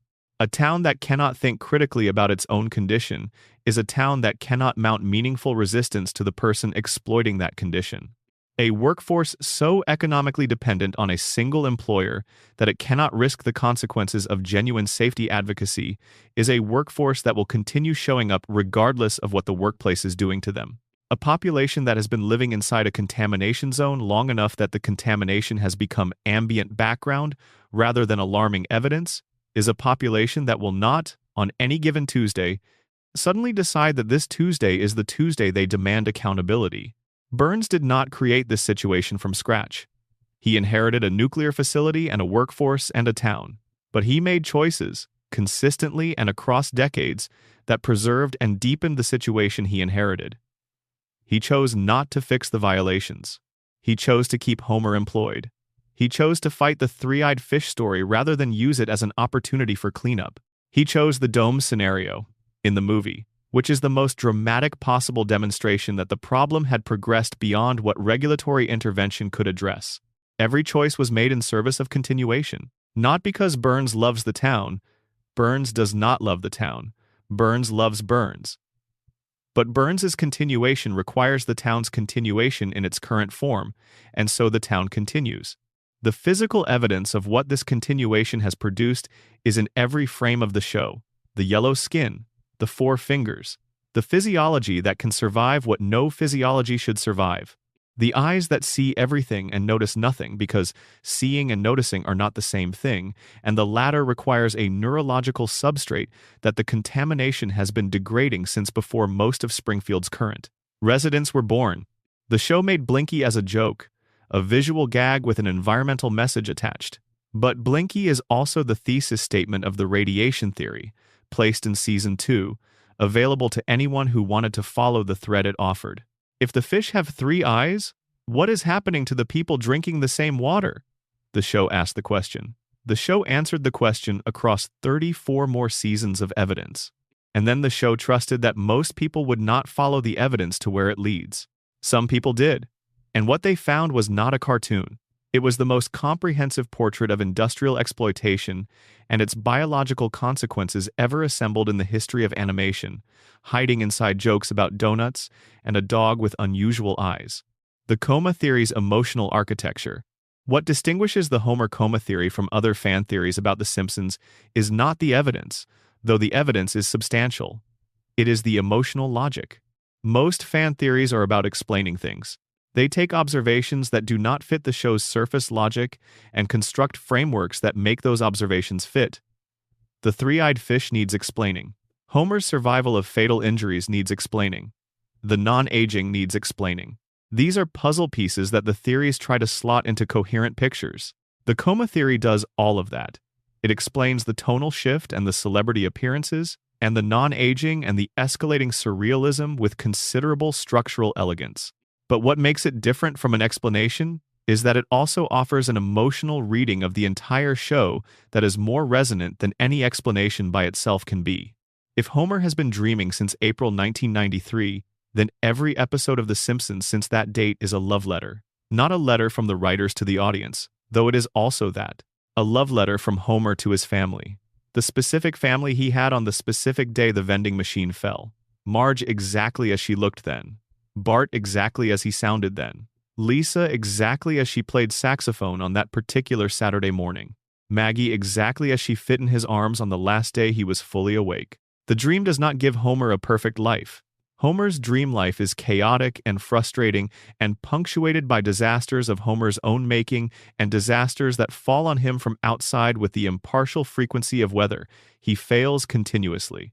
He hurts the people he loves through inattention and impulsivity, and the specific ways that people hurt each other when they are too comfortable to be careful. He is, in the dream, exactly who he is in the real world. But the family is there. The family is always there. At the end of every episode, however badly things have gone during it, the family is intact, the house is still standing, Marge is still there, the children are still young and present and his.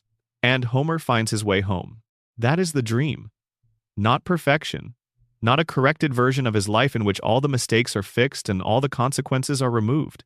Just the family, preserved exactly as it was, continuing to exist in the form he knew them, available to him every time the episode resets. Every reset between episodes, every catastrophe that dissolves by the cold open of the following week, is not lazy writing. It is Homer's brain refusing to let the consequences accumulate. It is an unconscious mind protecting the thing it loves by ensuring that the thing cannot be permanently damaged.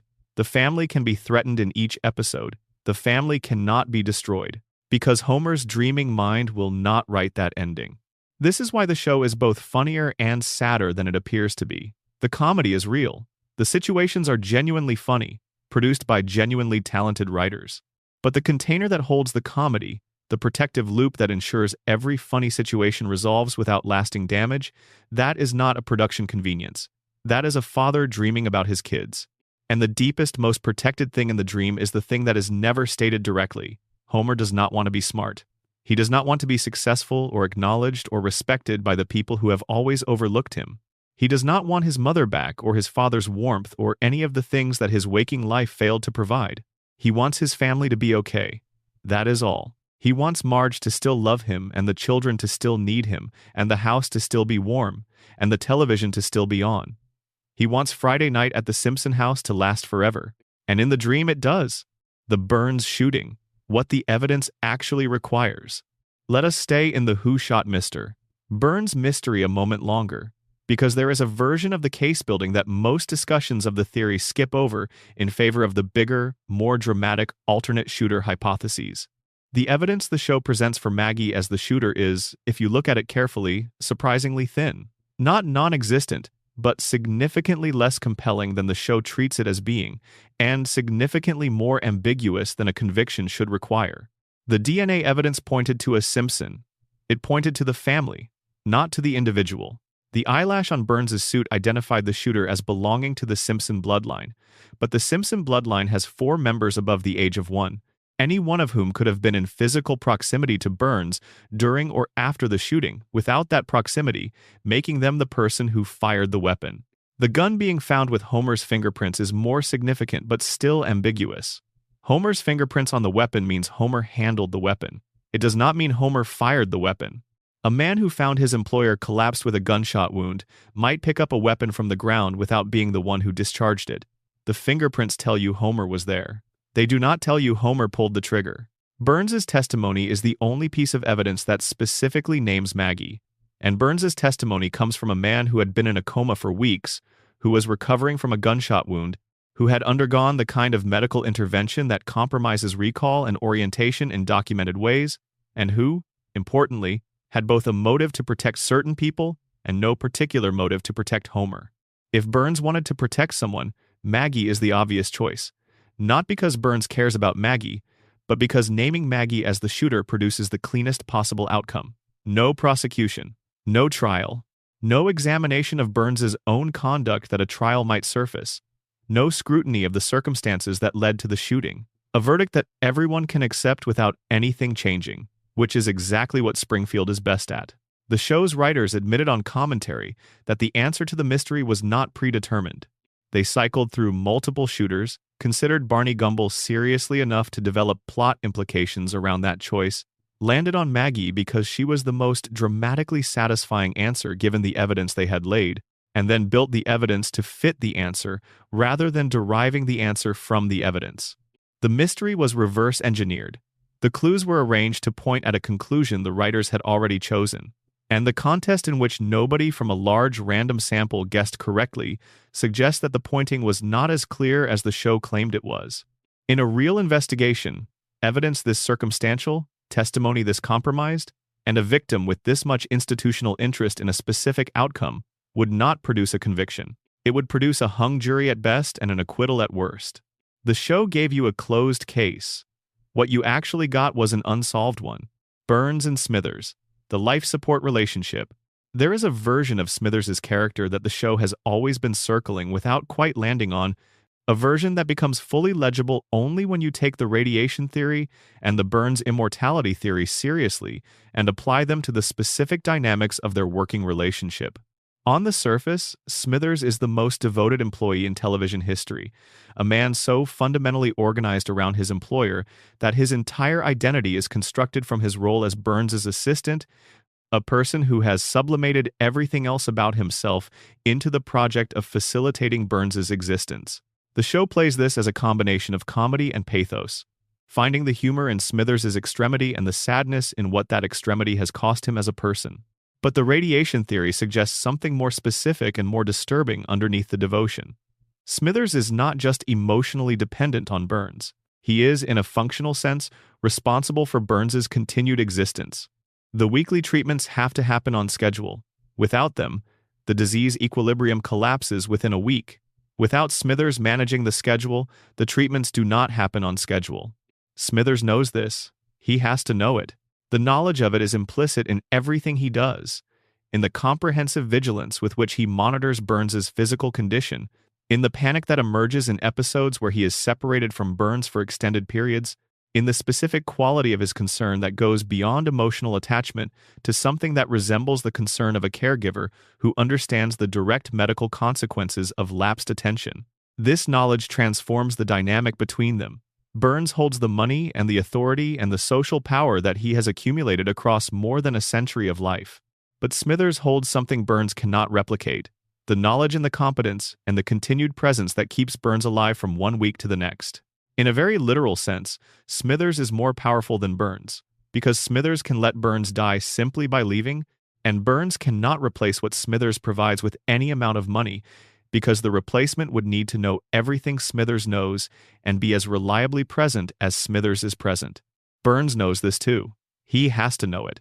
And the specific texture of his relationship with Smithers, the way he keeps him close without acknowledging what keeping him close costs Burns in terms of power, the way he tolerates Smithers's devotion while performing contempt for it, makes more sense when you understand that Burns cannot afford to alienate the one person whose presence is a necessary condition of his continued operation.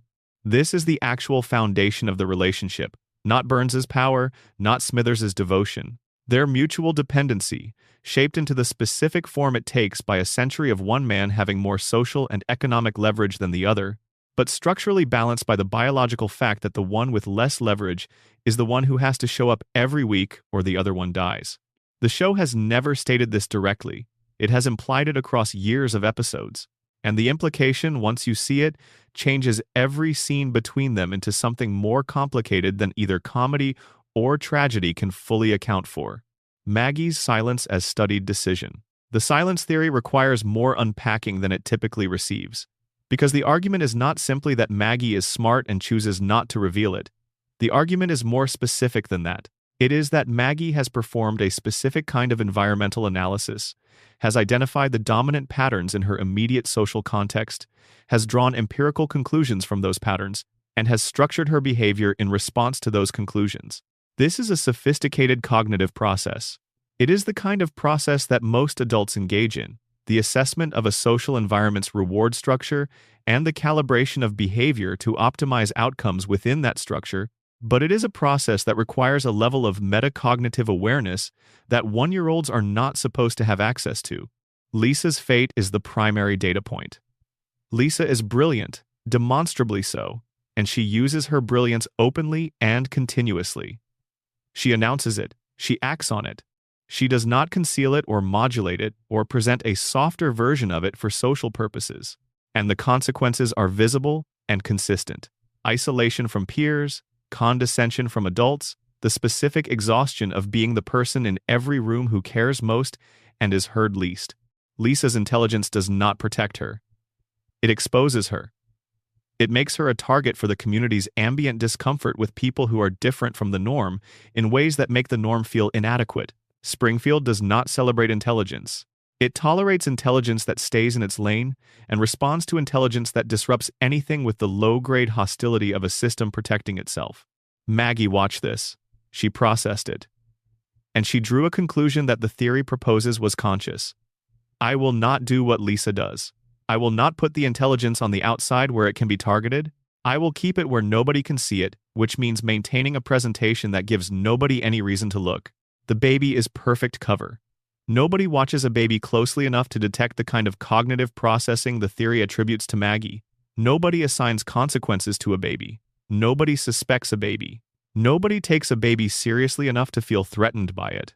The baby can move through Springfield completely unmonitored, taking in everything, being taken for nothing, operating in the spaces that open up when nobody thinks you are worth watching. And Maggie has maintained this cover for 36 years. Not because she cannot do anything else, because she has correctly identified it as the optimal configuration for operating in the specific environment she inhabits.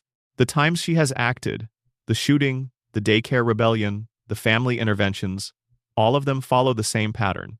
Intervention at the moment of maximum necessity, invisible to the extent possible, producing outcomes without claiming credit for them. She does the thing that needs doing, and then she goes back to being the baby, sucking her pacifier, watching everything, saying nothing.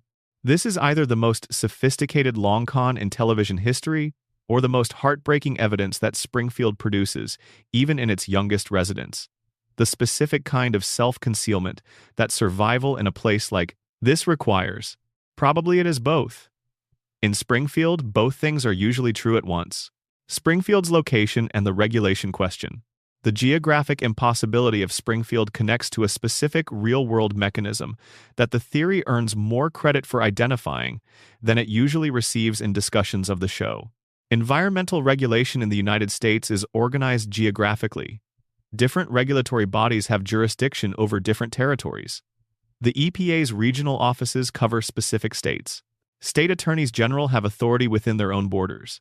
Federal agencies with environmental enforcement authority need to establish jurisdiction before acting, and establishing jurisdiction requires being able to identify the location of the thing being regulated with sufficient precision to determine which authority applies. A facility that exists in a state that cannot be reliably determined is a facility that occupies a gray zone in regulatory terms. Not immune to regulation, nothing is legally immune to regulation in the United States, but practically resistant to it in ways that a clearly located facility would not be. Building a sustained regulatory case requires sustained attention from a consistent regulatory body. Sustained attention from a consistent regulatory body requires consistent jurisdiction. Consistent jurisdiction requires a location that does not shift between episodes. Springfield shifts. Springfield has always shifted. And the power plant sits at the center of Springfield, which means the power plant shifts with it. This is not the reason the show made Springfield's location indeterminate. The creative reason is the one the writers have confirmed: universal relatability. the ability of the setting to feel familiar to viewers from any American context. But the functional consequence of the creative choice, the way it plays out within the show's universe as something that benefits Burns's continued avoidance of accountability, is worth noting. The thing that was done for creative reasons happens to produce exactly the effect that Burns would have wanted to engineer if he could engineer geography. The violations go unaddressed. The fish have 3 eyes. The cooling towers stay cracked. And nobody from any regulatory body with consistent jurisdiction can mount the kind of sustained investigation that would require Burns to do something about any of it. Springfield floats because Springfield is a better show when it floats. But in floating, it has accidentally produced the most effective regulatory shield in the history of American industrial regulation, and Burns has been benefiting from it since the show began. The full weight of 3 generations. The Mona Simpson theory is really about what institutional power does to families across time when it is exercised without accountability and without the possibility of meaningful resistance. Abe Simpson lived a life shaped by his proximity to Burns. He knew something. He had evidence of something. He made a choice to use that evidence not to expose Burns but to extract from Burns a guarantee of his son's economic security. It was a rational choice given the options available to him. It was also a choice that required him to keep a secret from his son for the rest of his life, to watch his son work for the man whose grudge had destroyed their family, to say nothing and let the arrangement continue because the arrangement was the only protection he had been able to provide. Mona Simpson lived a life in exile because she tried to do something about a wrong, and the person she wronged had more institutional power than she could match. She did not fail because her cause was wrong. The show makes clear that the biological weapons laboratory was a real and significant danger, and that destroying it was the right thing to do. She failed because Burns had resources she did not have, contacts she could not match, and the willingness to use all of them to ensure she could never come home. She spent 27 years separated from her son. She spent those years as a fugitive. She missed his childhood, his adolescence, his early adult life, his marriage, the birth of his children. She missed everything. Not because she chose to miss it, but because Burns chose to deny it to her. And Burns had the capacity to make that choice stick. Homer Simpson was shaped by the absence she left. Every psychological feature that makes Homer Homer, the desperate need for approval, the terror of abandonment, the inability to resist authority figures, the compulsive warmth that he extends to anyone who offers him affection, all of it is the emotional scar tissue that formed over the space where a mother's presence should have been. Homer did not choose any of these features. They were produced in him by something done to his family before he was old enough to understand what was being done. And then Homer went to work for Burns. The theory asks whether Burns understood what he had produced when he drove Mona away. Whether he understood that the specific emotional configuration of the adult Homer who arrived at the plant seeking employment was the configuration that his grudge against Mona had created. Whether the knowledge was conscious or simply operational, whether Burns recognized Homer as the perfect employee or simply benefited from what Homer was without quite tracing the causal chain that made him that way. The show does not answer this. Burns has a formidable memory across long timescales, as his recollections of historical events demonstrate, but his attention to Homer is characterized by the deliberate ignorance of a man who has chosen not to know the name of his own employee.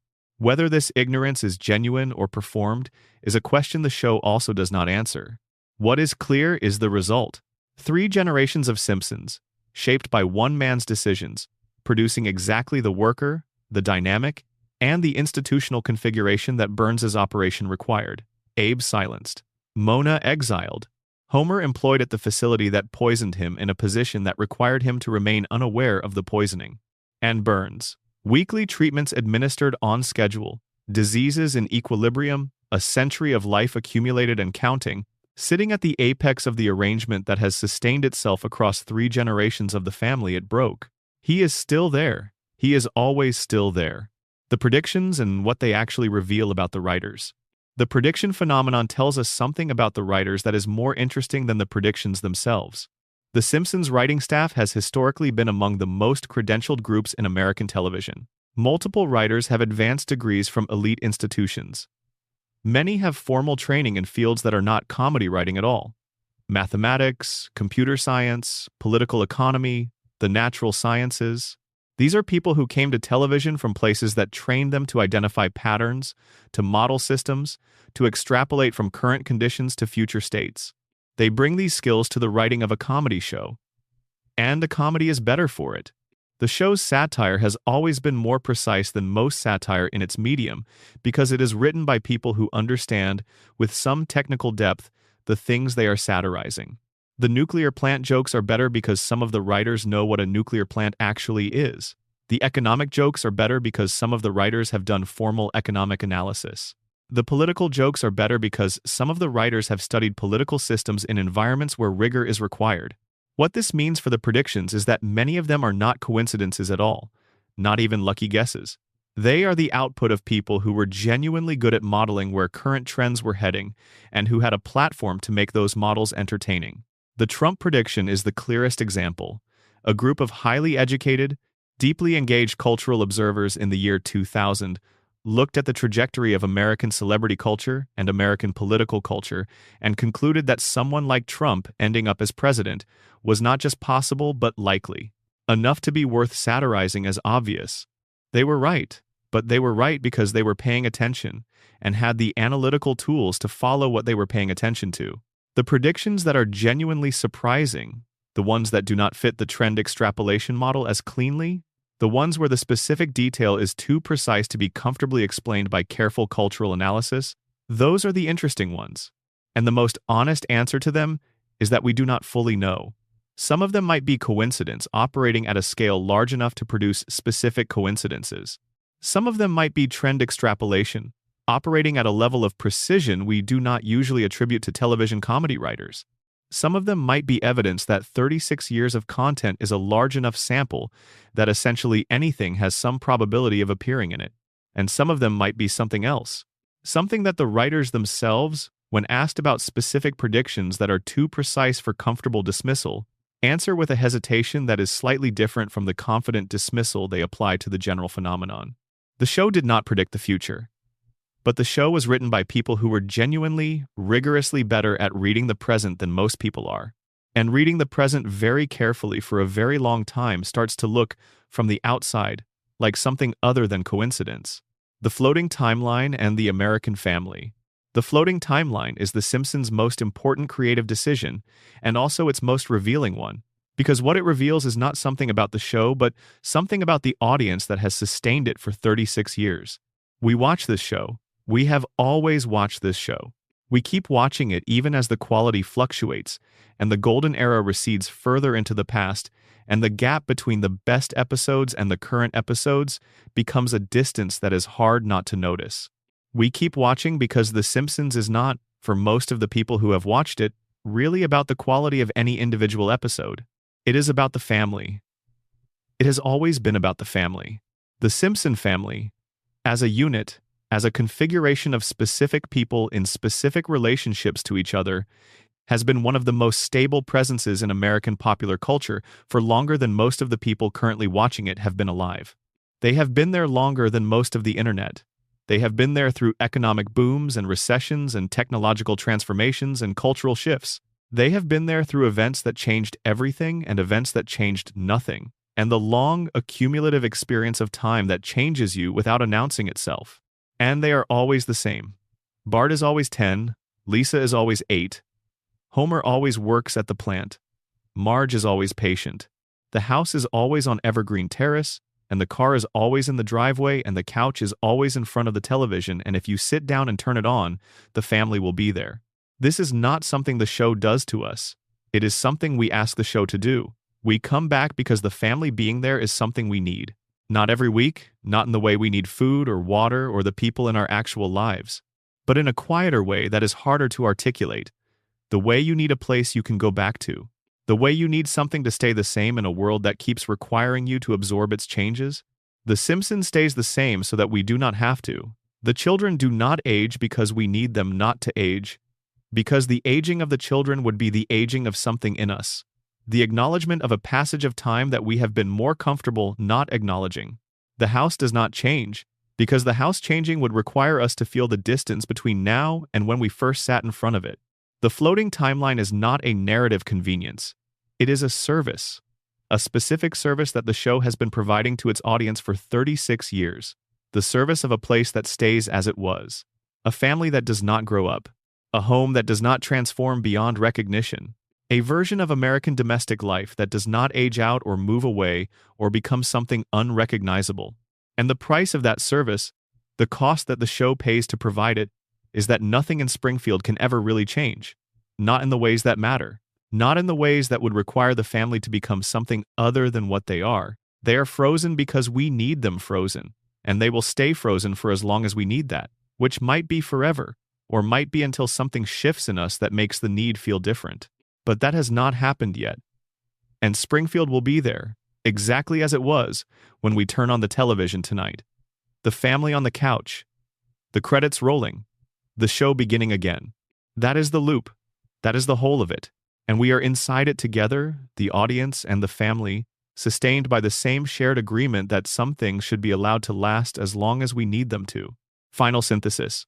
What all the theories mean together. Every theory in this video is different. They use different evidence, different logical frameworks, different assumptions about what The Simpsons is and what it is trying to say. They point at different causes for the same effects, and they reach different conclusions about what those effects mean.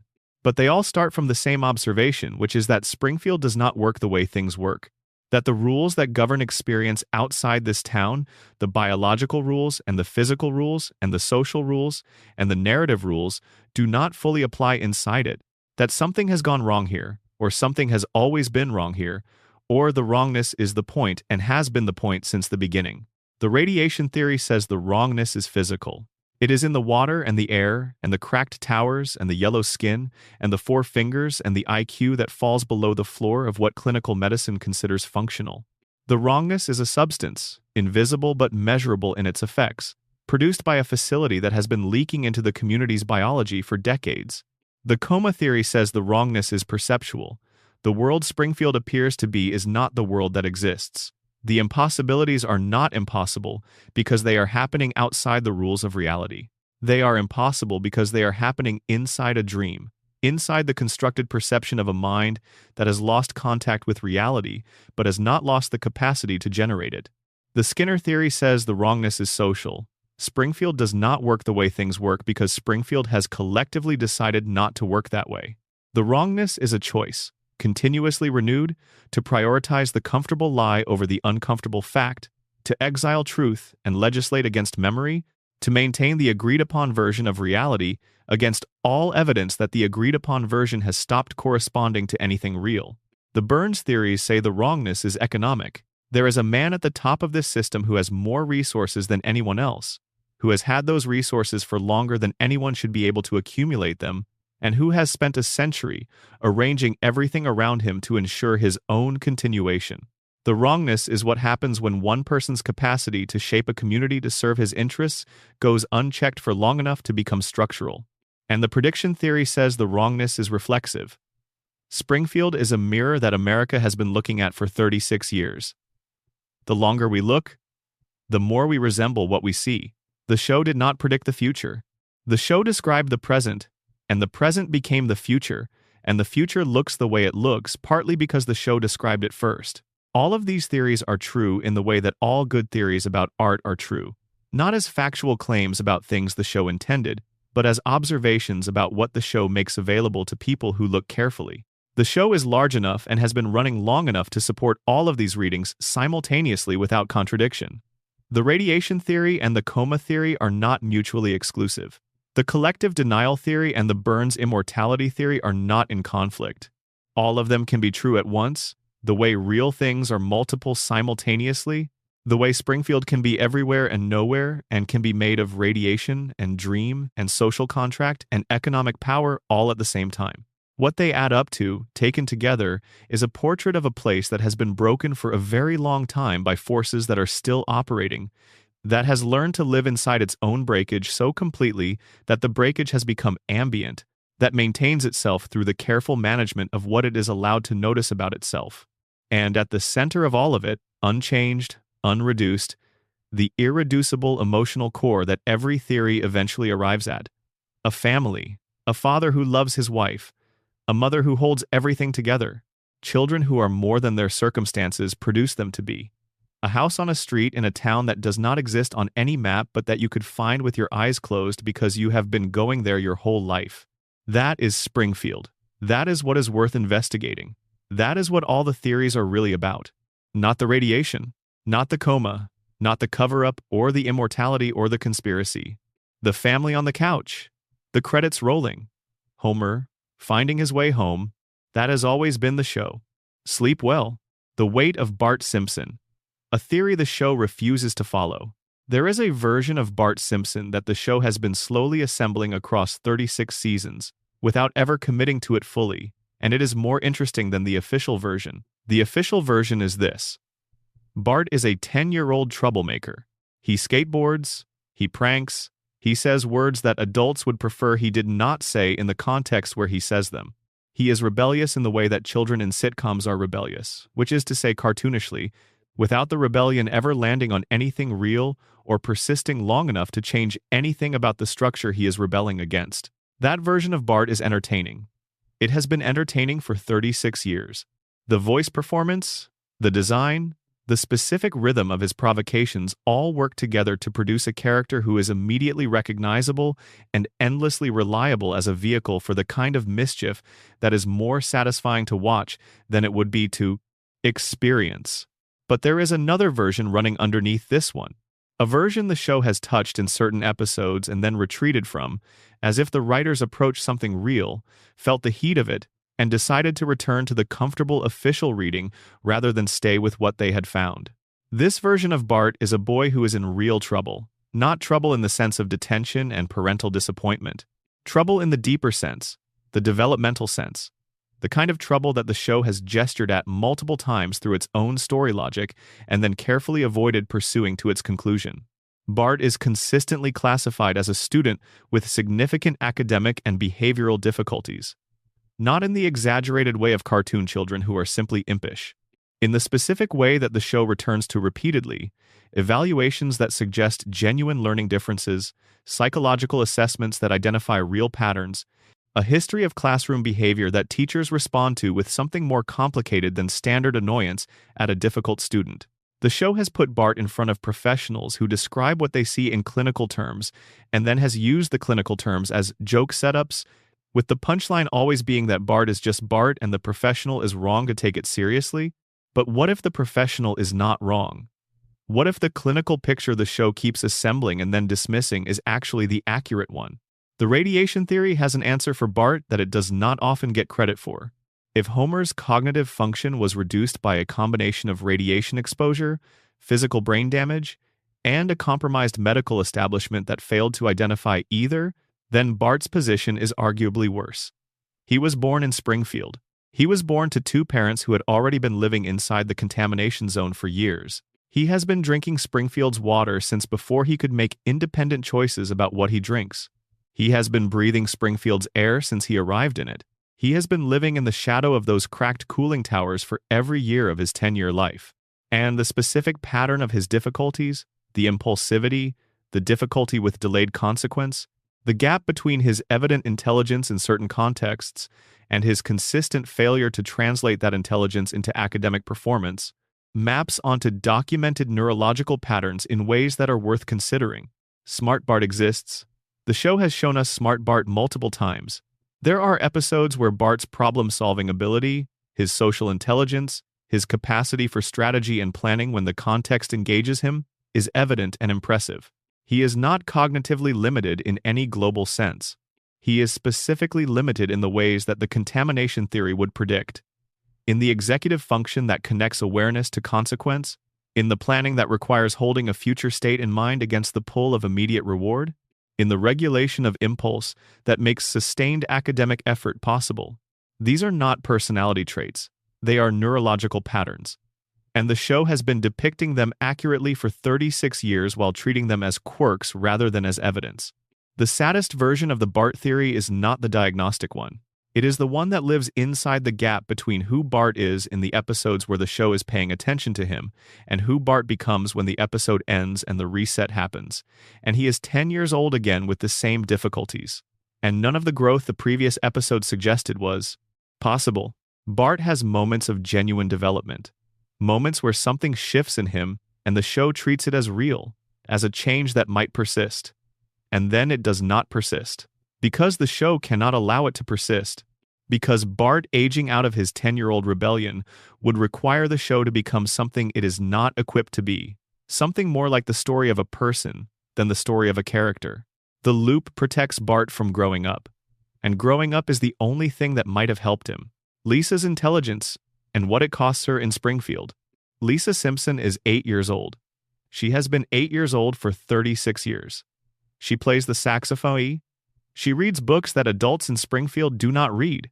She has concerns about ethics and the environment and social justice, and the quality of public education that she expresses with a clarity and sophistication that the people around her consistently fail to match.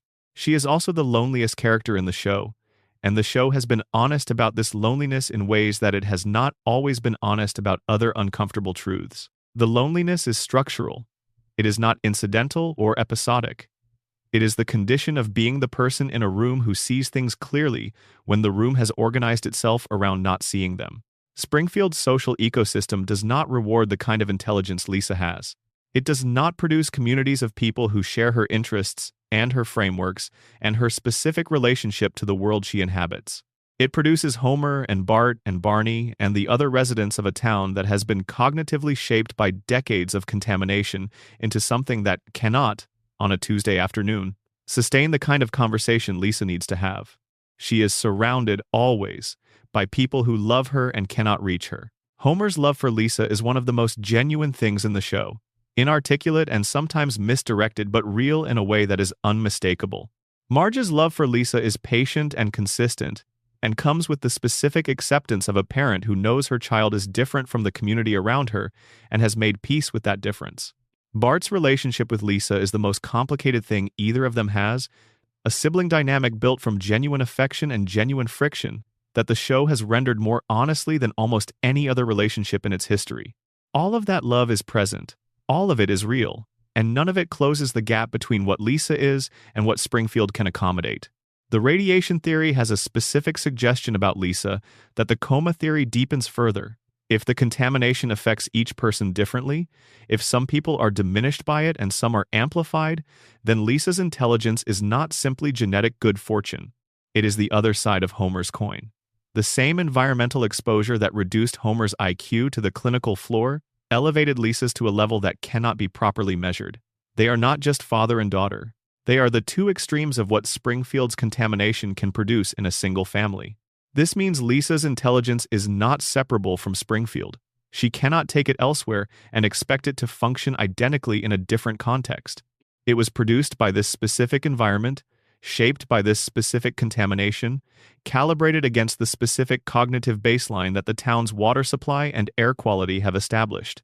She is Springfield's genius the way Blinky is Springfield's fish. She could only have become what she is in the place that made her. And the place that made her is also the place that cannot sustain her, which is the cruelest version of the theory. The contamination that produced Lisa's extraordinary mind also produced the community that her extraordinary mind cannot find purchase in. Springfield created something it cannot keep, something that will eventually outgrow it or be broken against it, something that the show has gestured toward in its flash-forward episodes, but has never allowed to actually happen in the main timeline. Lisa has been 8 years old for 36 years. Her intelligence has been present for all of it, and Springfield has found no better use for it than occasionally noting it and then returning to the business of being Springfield. That is the real cost. Not just the loneliness, though the loneliness is real and specific, and the show has earned the right to it through 36 seasons of depicting it accurately. The cost is the waste. The intelligence that could have done something outside this town, that in the flash-forward episodes does do something, is sitting in an 8-year-old's body in a classroom in a town that cannot recognize what it has, held in place by the same loop that holds everything else in place. Lisa cannot leave because the loop will not allow it. And so she stays, and she reads her books, and she plays her saxophone late at night when the house is quiet and the contamination is somewhere in the background doing what it has always done, and she waits, though she does not know she is waiting, for something that the show will never quite allow to arrive. Moe, Sislak, and the darkness beneath the bar. Moe's Tavern is the second home of every theory about Springfield, the place the theories go when they need to be told to someone who will listen without judgment and then pour them another drink. It is the physical center of the community's social life, in the way that community social life organizes itself when the community cannot quite admit what it is. And Mo himself is the most systematically overlooked character in the show's roster of quietly devastating people. He is presented as comic relief, the ugly bartender with the violent temper and the telephone harassment problem and the inexplicable series of failed romantic ventures. He is the punchline that the show has access to whenever it needs a dark joke from the margins. But Mo has a history. The show has given him a history across various episodes, in pieces, rarely staying with any piece long enough to assemble the full picture, but leaving enough that the picture can be assembled if you are paying attention. He was a child boxer. He fought other children for money in contexts that the show depicts with its characteristic obliqueness, allowing the darkness to be felt without requiring the show to fully commit to depicting it. He fought because someone made money from him fighting. He fought because the system he was inside as a child did not offer him options that did not involve fighting. He fought until he could not fight anymore, and then he ended up in Springfield behind a bar, serving drinks to people who are also, in their various ways, in places they arrived at because they ran out of road somewhere along the way. The bar is the accumulation point. It is where Springfield's losers gather, and not losers in the contemptuous sense, but losers in the specific sense of people who have been on the losing end of the structural arrangements that Springfield embodies. Barney, who was heading towards something better when something happened that the show treats as a joke, but that represents the derailment of a life's trajectory. Lenny and Carl, who are smarter and more capable than the plant positions they occupy, and who have accepted those positions because the plant is what Springfield has to offer, and Springfield is where they are. Homer, who has been described in full, and Mo, who hosts all of them, who keeps the bar open for them, who answers the phone and takes the prank calls and refills the glasses and maintains, beneath the surface of his comic presentation, the specific sadness of a person who knows exactly what kind of place this is and has made peace with being the person who makes it slightly more bearable. The radiation theory does not have specific things to say about Mo that it does not say about Springfield residents generally. He is yellow, he is four-fingered, he displays the physiology of the town. But there is something in Mo's particular configuration of intelligence and self-awareness and deliberate self-limiting that the theories are collectively reaching toward without quite landing on. Mo knows. He knows more than he lets on, in the specific way that people who tend bar know things, which is that they are present for conversations that the participants have calibrated to the assumption of a semi-invisible audience. Mo has heard things. Mo has information. Mo has the accumulated testimony of decades of Springfield's men drinking themselves into candor at his bar. And Mo does nothing with any of it. Not because he is not intelligent enough to understand what he has, but because he has made the same calculation that the whole town has made, the calculation that understanding your situation clearly and acting on that understanding are not the same thing, and that acting on it costs more than most people in Springfield can afford. So Mo tends bar, he answers the phone, he refills the glass, and he knows, in the way the show never quite says out loud, everything that is worth knowing about what Springfield is and how it got there and what keeps it in place. He just keeps that knowledge behind the bar, where it belongs, along with everything else Springfield has collectively decided not to let out into the light. The Treehouse of Horror and what the nightmares reveal. Every October, The Simpsons does something that no other part of its regular operation permits. It abandons the constraints that govern the main timeline. It sets aside the continuity requirements and the character consistency and the need for everything to make sense within the established rules of Springfield, and it tells horror stories. Anthology horror, nested inside the frame of a Halloween special that the show has been producing since 1990. These episodes are non-canonical. The show makes this explicit. Things that happen in Treehouse of Horror do not affect what happens in regular episodes. Characters who die in October are alive in November. The nightmare is self-contained. The dream within the dream. But the Treehouse episodes reveal something that the regular episodes, constrained by their own rules, cannot. They reveal what Springfield looks like when nobody is maintaining the fiction of its normality. When the collective agreement to not notice things is temporarily suspended and the things that are not being noticed are allowed to come forward. Look at the specific content of the Treehouse episodes across their history. They return, with remarkable consistency, to particular fears. The fear of external invasion, Aliens, monsters, things that come from outside and threaten the town. The fear of internal transformation. The townspeople becoming something other than themselves. The familiar faces revealing something underneath that was always there. The fear of authority turned malevolent. Employers and institutions and systems that were supposed to be benign, revealing the violence that was always latent in them. Every one of those fears is a version of something the main timeline depicts but does not fully commit to. The aliens and monsters of the Treehouse episodes are the non-canonical version of the radiation mutation theory. The characters transforming into something other than themselves is the non-canonical version of the contamination story. The malevolent institutions are the non-canonical version of Burns, of the plant, of the social contract that the principal and the pauper episode made explicit.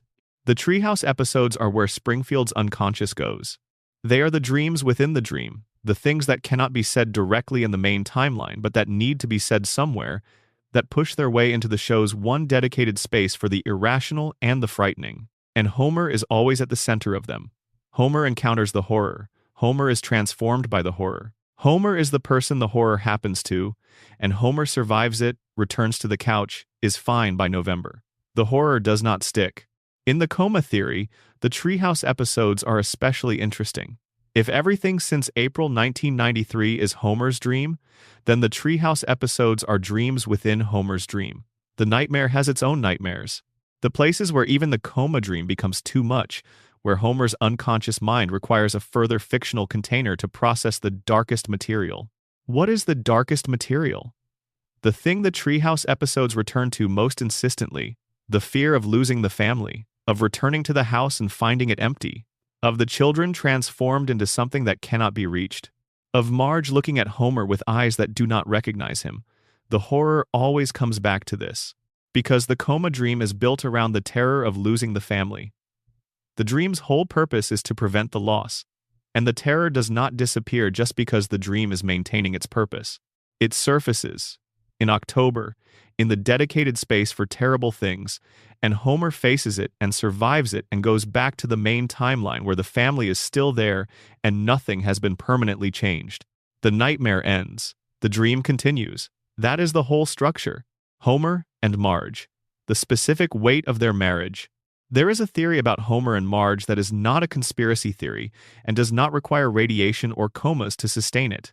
It is a theory about the specific mechanics of their marriage, about what holds it together and what the holding together costs, and it is probably the most emotionally precise thing the show has to offer on the subject of long relationships. Homer loves Marge completely and is frequently terrible at showing it. This is the surface of their dynamic.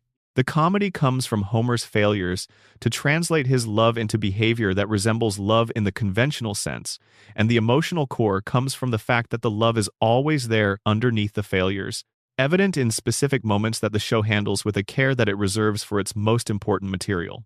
But Marge loves Homer in a way that the show has always treated as self-evident while quietly doing something more complicated. Marge's love for Homer is a choice that she makes and remakes across the entire run of the series, and the show has been honest about the fact that it is not an easy choice.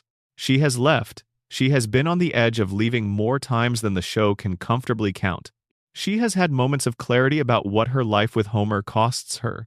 The intellectual frustration of being partnered with someone who cannot meet her where she is, the social frustration of being associated with a man whose behavior she is constantly apologizing for, the emotional frustration of caring deeply about a person who regularly fails to understand the most basic requirements of the relationship he is inside. And she stays. Every time she stays. Not because she is without options. The show has established that Marge has options. Not because she is unable to imagine her life differently. She can imagine it. She has imagined it. But because the specific thing she has with Homer, beneath all the frustration and the failure and the specific texture of being Homer's wife, is something she cannot replicate. The radiation theory has an interesting perspective on their relationship that does not often get articulated.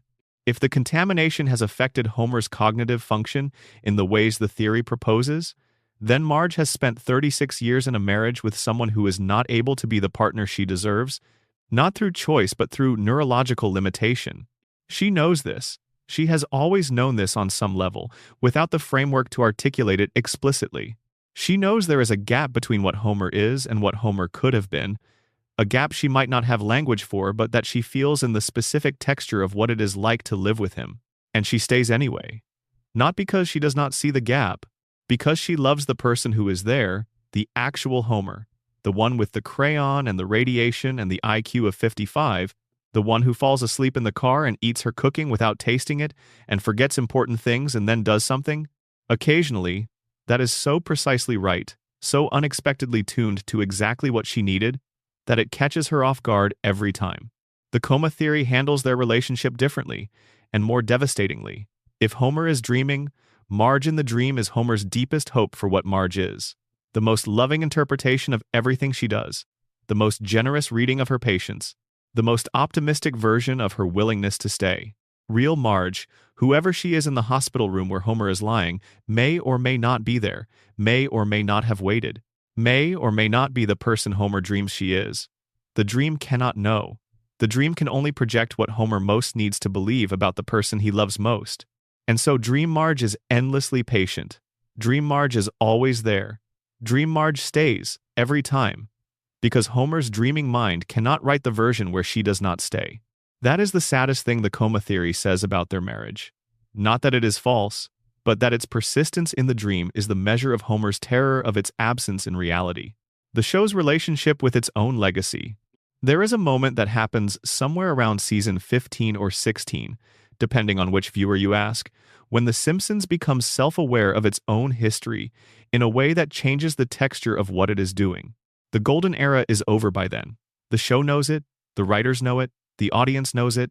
The episodes that people talk about when they talk about The Simpsons, the ones that defined what the show could be and that set a standard that almost no television comedy has matched before or since, those are years in the past.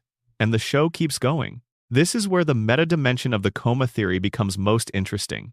If the show's escalating surrealism and declining coherence in the later seasons is read as the deterioration of a dreaming brain rather than as the erosion of a writing staff, then the self-referential humor of the later seasons takes on a different quality. The show making jokes about its own past, referencing old episodes, bringing back old characters in ways that acknowledge their oldness, becomes Homer's dream reaching back into itself, pulling up older fragments of the simulation because the brain generating it is losing the capacity to produce new material with the same fidelity it once could. The later seasons are not worse because the writers stopped caring. The later seasons are different because they are the product of a different stage of the same process. The early seasons are the full, vivid dream of a mind in the early stages of its unconsciousness, still close to the surface, still generating richly detailed and emotionally precise material. The middle seasons are the dream deepening, becoming more surreal, less grounded, more associative. The later seasons are the dream becoming fragmentary, episodic in a different sense than the earlier episodes were episodic, making more self-reference because the dreaming mind is drawing on its own earlier output as source material. This is not an argument that the later seasons are good. They are, in many cases, demonstrably less good than the earlier ones. But the coma theory offers a framework for understanding the specific quality of their less goodness that is more interesting than the writers got lazy, a framework in which the deterioration is meaningful rather than simply regrettable. And there is something in the later seasons, in the self-referentiality and the meta-humor and the episodes that seem to be processing the show's own existence more than they are telling new stories, that the coma theory explains more elegantly than any other framework. A mind in a long coma, running low on new material, going back to the beginning, going home in the only way it still can. The ranked appendix, every major theory, ordered by insanity, here they are. Every theory explored across this video, ranked from most grounded in canonical evidence to most out there in the territory where evidence and imagination stop being clearly separable. The ranking is not a judgment of which theories are true. All of them are true in the sense that matters for a show like this. The ranking is a judgment of how far each theory travels from what the show explicitly presents before it arrives at its conclusions. Rank 1. The crayon in Homer's brain. Insanity level, 2 out of 10. This one is not a theory at all in the traditional sense. It is a canonical episode. The crayon is real within the show's universe. Homer's IQ improved when it was removed and declined when it was replaced. The extension of the theory, the suggestion that the medical establishment knew and looked the other way, requires one additional inferential step beyond what the show confirms. One step. That is all that separates confirmed canon from the theory's most disturbing implication. Rank 2. The radiation mutation theory. Insanity level, 3 out of 10. The evidence the show has assembled for this theory is so comprehensive that calling it a theory feels slightly generous. 342 safety violations. A three-eyed fish. A safety inspector with a documented IQ of 55. Human skeletons in the basement of an active nuclear facility. Radioactive waste on children's playgrounds. The EPA classifying the entire town as an environmental hazard. The show has been telling you this story for 36 years. The theory just listens to what it is saying. Rank 3. The Burns immortality theory. Insanity level, 3.5 out of 10. Everything the theory requires is also confirmed by canon. The weekly treatments are shown on screen. The Three Stooges syndrome diagnosis is given on screen. The historical memories are depicted on screen.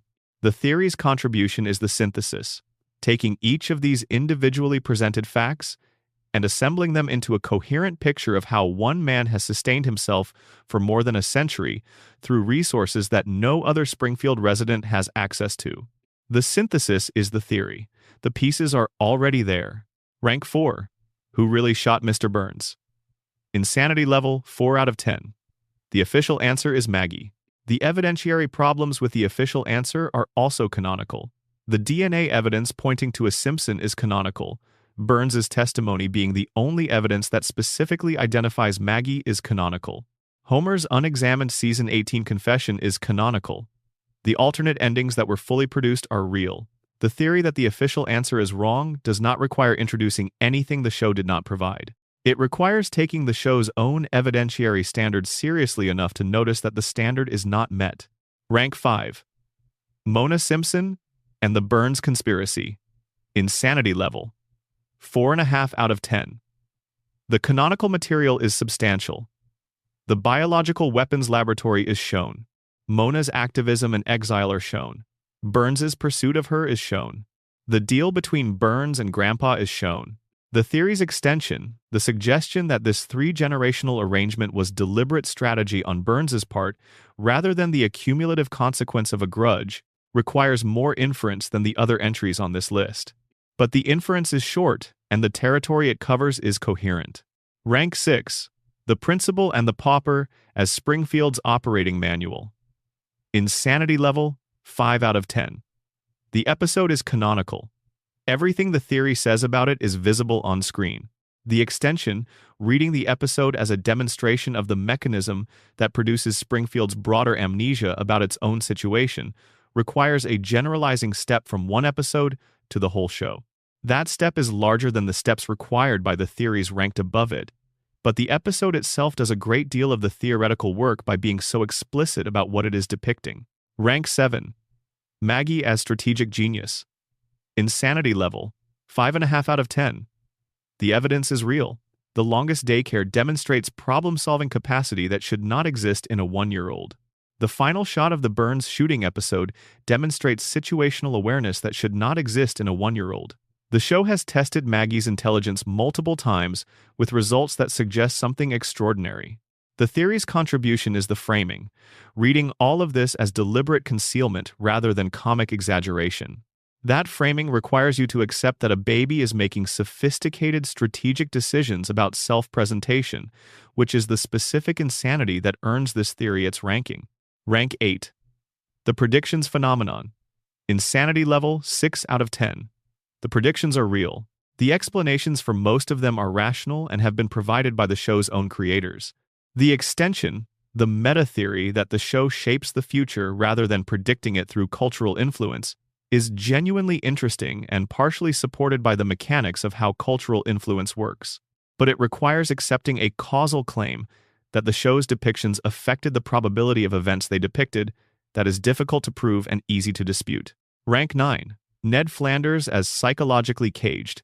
Insanity level, 6.5 out of 10. The behavioral conditioning storyline is canonical. The breakdown episode is canonical. The theory's extension, reading everything about Ned through the lens of the conditioning and arguing that his goodness is pathological rather than genuine, requires holding one episode's revelation as the primary interpretive frame for everything else the character has ever done. That is a significant interpretive commitment. The theory earns it through the consistency of what it produces. Rank 10. Hans Moleman's biological resurrection. Insanity level, 7 out of 10. Moleman dies canonically, he returns canonically. His stated age of 31 against his apparent physical age of 90 is canonical. The theory that something has done this to him, that his repeated deaths and returns are evidence of something in Springfield's environment that makes death negotiable for certain residents, is a logical extension of the radiation theory applied to its most extreme visible case. But it requires accepting that the show's running gag is actually meaningful, rather than simply a well-deployed bit of recurring dark comedy. Rank 11. Springfield's location as legal shield. Insanity level, 7.5 out of 10. The geographic impossibility is real and documented. The regulatory consequence of that impossibility is a real mechanism in American environmental law. The theory that the impossibility functions as a regulatory shield requires attributing intentionality to a consequence that was produced by a creative decision for unrelated reasons. That is a significant inferential leap. But the consequence is real whether or not anyone intended it, and the theory earns its place by identifying a real consequence that the coincidental framing does not make less real. Rank 12. Homer's coma theory. Insanity level, 8 out of 10. The coma is canonical. The tonal shift after season 4 is real, and has been noted by critics and casual viewers alike for decades. The God conversation in Homer the Heretic is canonical, and its timing is what the theory says it is. The show's own acknowledgement of the theory, the fake deleted scene in season 34, is real. What the theory requires is accepting that these converging facts are evidence rather than coincidence, that the show's increasing surrealism is deterioration rather than creative evolution, and that everything you have watched since April 1993 is the product of a dreaming mind rather than a writer's room. That is an enormous commitment. The emotional payoff, reading the entire show as a father's love letter to his family, is commensurate with the commitment it requires. That is the full ranking. 12 theories, ranging from one inferential step beyond confirmed canon to a complete reframing of the entire show's ontological status. All of them are grounded in things the show has actually shown you. All of them lead somewhere true about what Springfield is and what it costs to live there. All of them arrive, eventually, at the same irreducible center. The family, the house, the couch, the television on, Homer home. That is the theory that requires no ranking because it is not a theory. It is what the show has always been about, stated in the simplest possible terms, without the radiation or the coma or the conspiracy to complicate it. A family that loves each other in the messy, inadequate, frequently misguided way that families love each other, surviving everything together, finding their way back to the same room at the end of every episode. That is the only Springfield that matters. And it has been there, unchanged, waiting for you on the television since the 17th of December 1989. Go to sleep now. Springfield will still be there when you wake up. It always is. End of script. The secondary characters and what they collectively describe. Springfield is not a town that exists in its main characters alone. It exists in its periphery, in the people who populate the edges of every scene, whose lives are glimpsed and then left, whose stories the show has established in fragments across 36 seasons without ever fully committing to any of them. And when you look at those peripheral lives collectively, what you find is not a supporting cast. You find a detailed portrait of what a community looks like when it has been shaped by the forces the theories describe. Apu Nahasapi Mapetalan runs a convenience store that never closes, that exists at the intersection of every other Springfield life. Because you cannot get through a day in this town without passing through the Quick E-Mart. He is educated. The show has established this. Educated at a level that his current employment does not reflect. He has a doctorate. He achieved it through genuine effort and genuine intellectual engagement with material that Springfield's educational infrastructure did not produce and cannot fully appreciate. And he is behind the counter of a convenience store because the specific configuration of his immigration status and his economic position and the limited range of economic opportunity available in Springfield placed him there, and keeping him there became the path of least resistance, and the path of least resistance in Springfield is always the path that people stay on. The show has handled Apu with less consistency than it has handled some of its other characters, sometimes reducing him to cultural shorthand rather than treating the full complexity of what his presence in Springfield means. But at his best, in the episodes where the show has given him genuine weight, Apu is the most direct representation of something the radiation theory and the institutional theory both point toward: the specific way that Springfield captures people and holds them in positions that are not commensurate with what they are. He should not be behind that counter, but Springfield is full of people who should not be where they are. The town is a machine for producing that specific outcome, for taking people at the entrance of their adult lives and routing them into the available slots and maintaining them there through the combined weight of economic dependency and cognitive limitation and the social contract that says you do not ask too many questions about whether your life should look like this. Apu asks. Sometimes, in certain episodes, he is shown to have a rich interior life that is entirely inconsistent with the surface of his daily existence. He has thoughts that the quickie mart counter cannot contain. He has memories of a life that preceded this one, and that was oriented toward different possibilities. And then the episode ends, and he is back behind the counter, and Springfield has absorbed him again. Chief Wiggum is the most visible symbol of Springfield's institutional failure, and he knows it, which is the specific horror of his character. He is not competent. The show has established this comprehensively and across every domain of law enforcement that his role is supposed to encompass.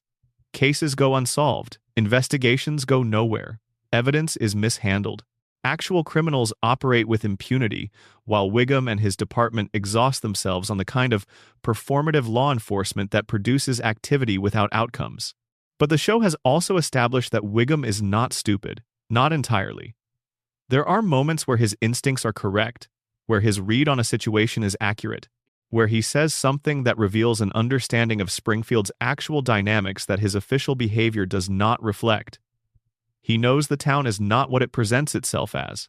He knows the official story about various things is not the real story. He has been on the scene for enough of Springfield's moments of crisis to have accumulated a clearer picture of what this place actually is than almost anyone else in town. He does nothing with any of it, and the theory is not that he is prevented from acting. The theory is that he has made the specific calculation that acting on what he knows would require him to challenge systems and people that he cannot successfully challenge, and that the consequences of unsuccessful challenge in Springfield are exile, the way the real Seymour Skinner was exiled, rather than martyrdom or recognition. So, Wiggum stays. He files incorrect reports and misses obvious evidence, and lets the cases that should be solved stay unsolved. He is not corrupt in the conventional sense, not taking money to look the other way.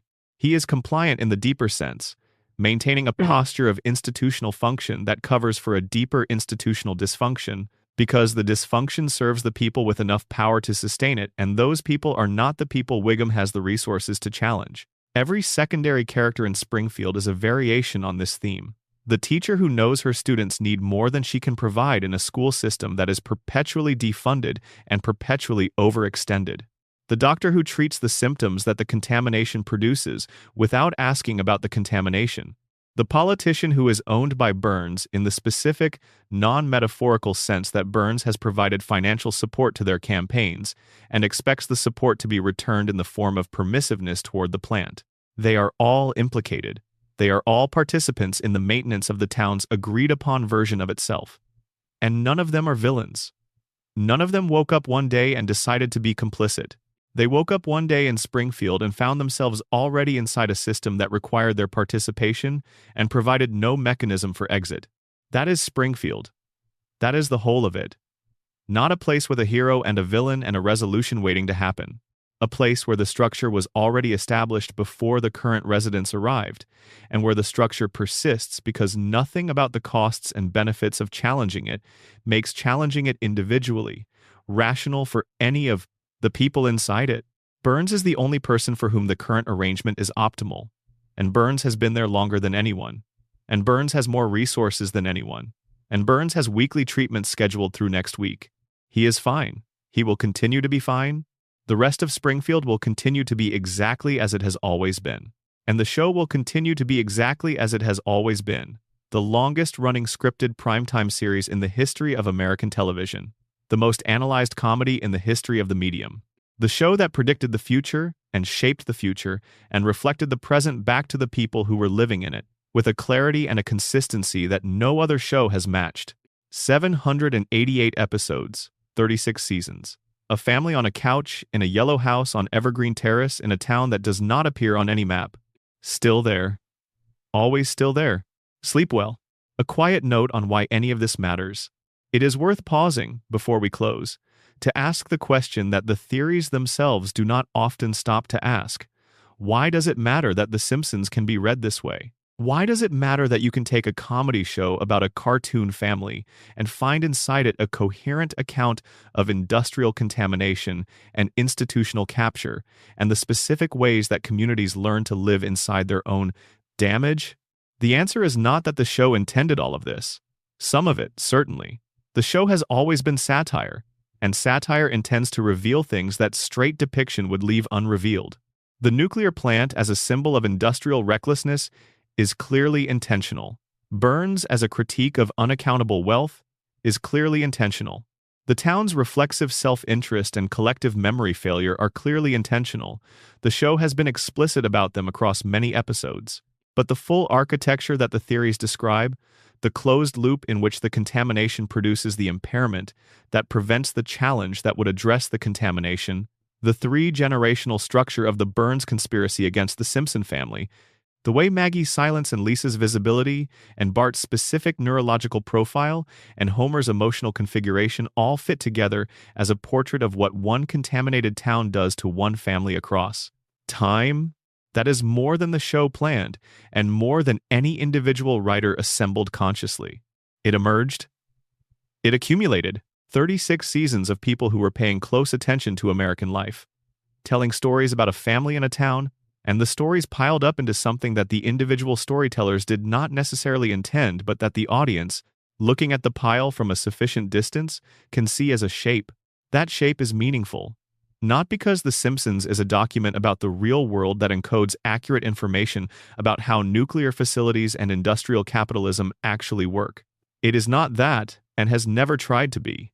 But because the concerns that the show keeps returning to, the concerns about who has power, and who pays the costs of how that power is exercised, and what happens to the people who are downstream of decisions made by people whose downstream they are not allowed to be, those concerns are real ones. They exist in the real world. They produce real outcomes for real families. And the show, by being large and long enough to accumulate a comprehensive portrait of those concerns in fictional form, has made those concerns legible to people who encountered them through the show before they encountered them in any other form. That is what good art does. It does not tell you what to think. It makes available things that were already there, in the world and in your own experience, in a form that makes them recognizable. Springfield is recognizable. The plant is recognizable. Burns is recognizable. Homer is recognizable in the most important sense, not as a person who exists, but as a configuration of traits and circumstances and emotional patterns that you have seen assembled in the real world. In people whose situations were less cartoonish, but whose fundamental dynamic was not. And the theories are recognizable because they are the natural product of taking that recognition seriously, of asking what it means that the show keeps returning to certain things, of following the threads the show has left available and seeing where they lead. They lead here, to this conversation about a cartoon family in a town that does not exist, to a version of Springfield that is stranger and sadder and more structurally coherent than the surface version, to the understanding that the show has been telling you something true for 36 years, something it could not say directly but that it has been saying anyway, in the accumulated weight of details and callbacks and character moments and plot threads that seem to go nowhere but actually went somewhere they were always going. The theories end here. The show continues.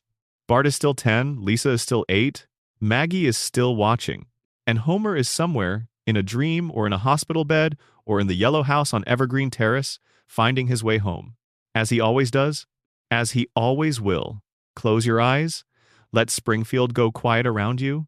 The credits are rolling and the family is on the couch, and nobody in Springfield is asking the questions they should be asking because nobody in Springfield ever does, and that is okay. You can ask them, You have been asking them for the last several hours, and you have found what there is to find. The loop continues. The family endures. The town holds its breath. Sleep well? Springfield will be there when you wake up. It always is. The last thing Springfield teaches us. Every town has a version of itself that it shows and a version of itself that it hides. The version it shows is the one on the brochure, the one the residents tell you about when you ask how they ended up here. The version that is warm and familiar and full of people who are trying their best in circumstances that are not always easy but that are, on balance, good. The town has a diner and a school and a park and people who wave when they see you, and a small-town quality of life that the larger world has lost and that this place has somehow held onto. The version it hides is the one the theories describe. The economic arrangements that are not quite what they appear to be. The institutional compromises that have compounded over decades into something that nobody individually chose, but that everyone is now inside. The specific ways that people have learned to not notice the things that noticing would cost too much to act on. The accumulated history of decisions made by people with more power than accountability, pressed down into the foundation of the place until the foundation itself has become the thing that was done to it. Every town has both versions. Springfield is not unique in having both. What Springfield is unique in is that it has been broadcasting both versions simultaneously for 36 years, to an audience that has grown up with it, that has aged while it has not aged, that has changed while it has remained exactly as it was. And the audience has noticed. Not in the organized, articulate way of people who attend town hall meetings and file regulatory complaints and demand accountability through legitimate channels. In the way that audiences notice things about the shows they love, the slow accumulation of a sense that something is there, underneath the jokes, underneath the cartoon logic, underneath the comfortable explanation that it is just how animated shows work. Something is there. We have spent several hours in it tonight. We have turned it over and looked at it from every angle the theories provide, and we have found, every time, a version of Springfield that is more coherent and more uncomfortable and more humanly recognizable than the surface version would suggest. That is what the theories give you, not a definitive account of what The Simpsons is, not a fixed interpretation that closes the show down into a single meaning, but a way of looking that makes the show larger, that opens it up into the full complexity of what 36 seasons of paying attention to American life has produced. A nuclear plant? A billionaire who will not die?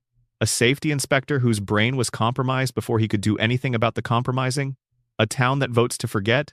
A baby who is waiting? A family that endures?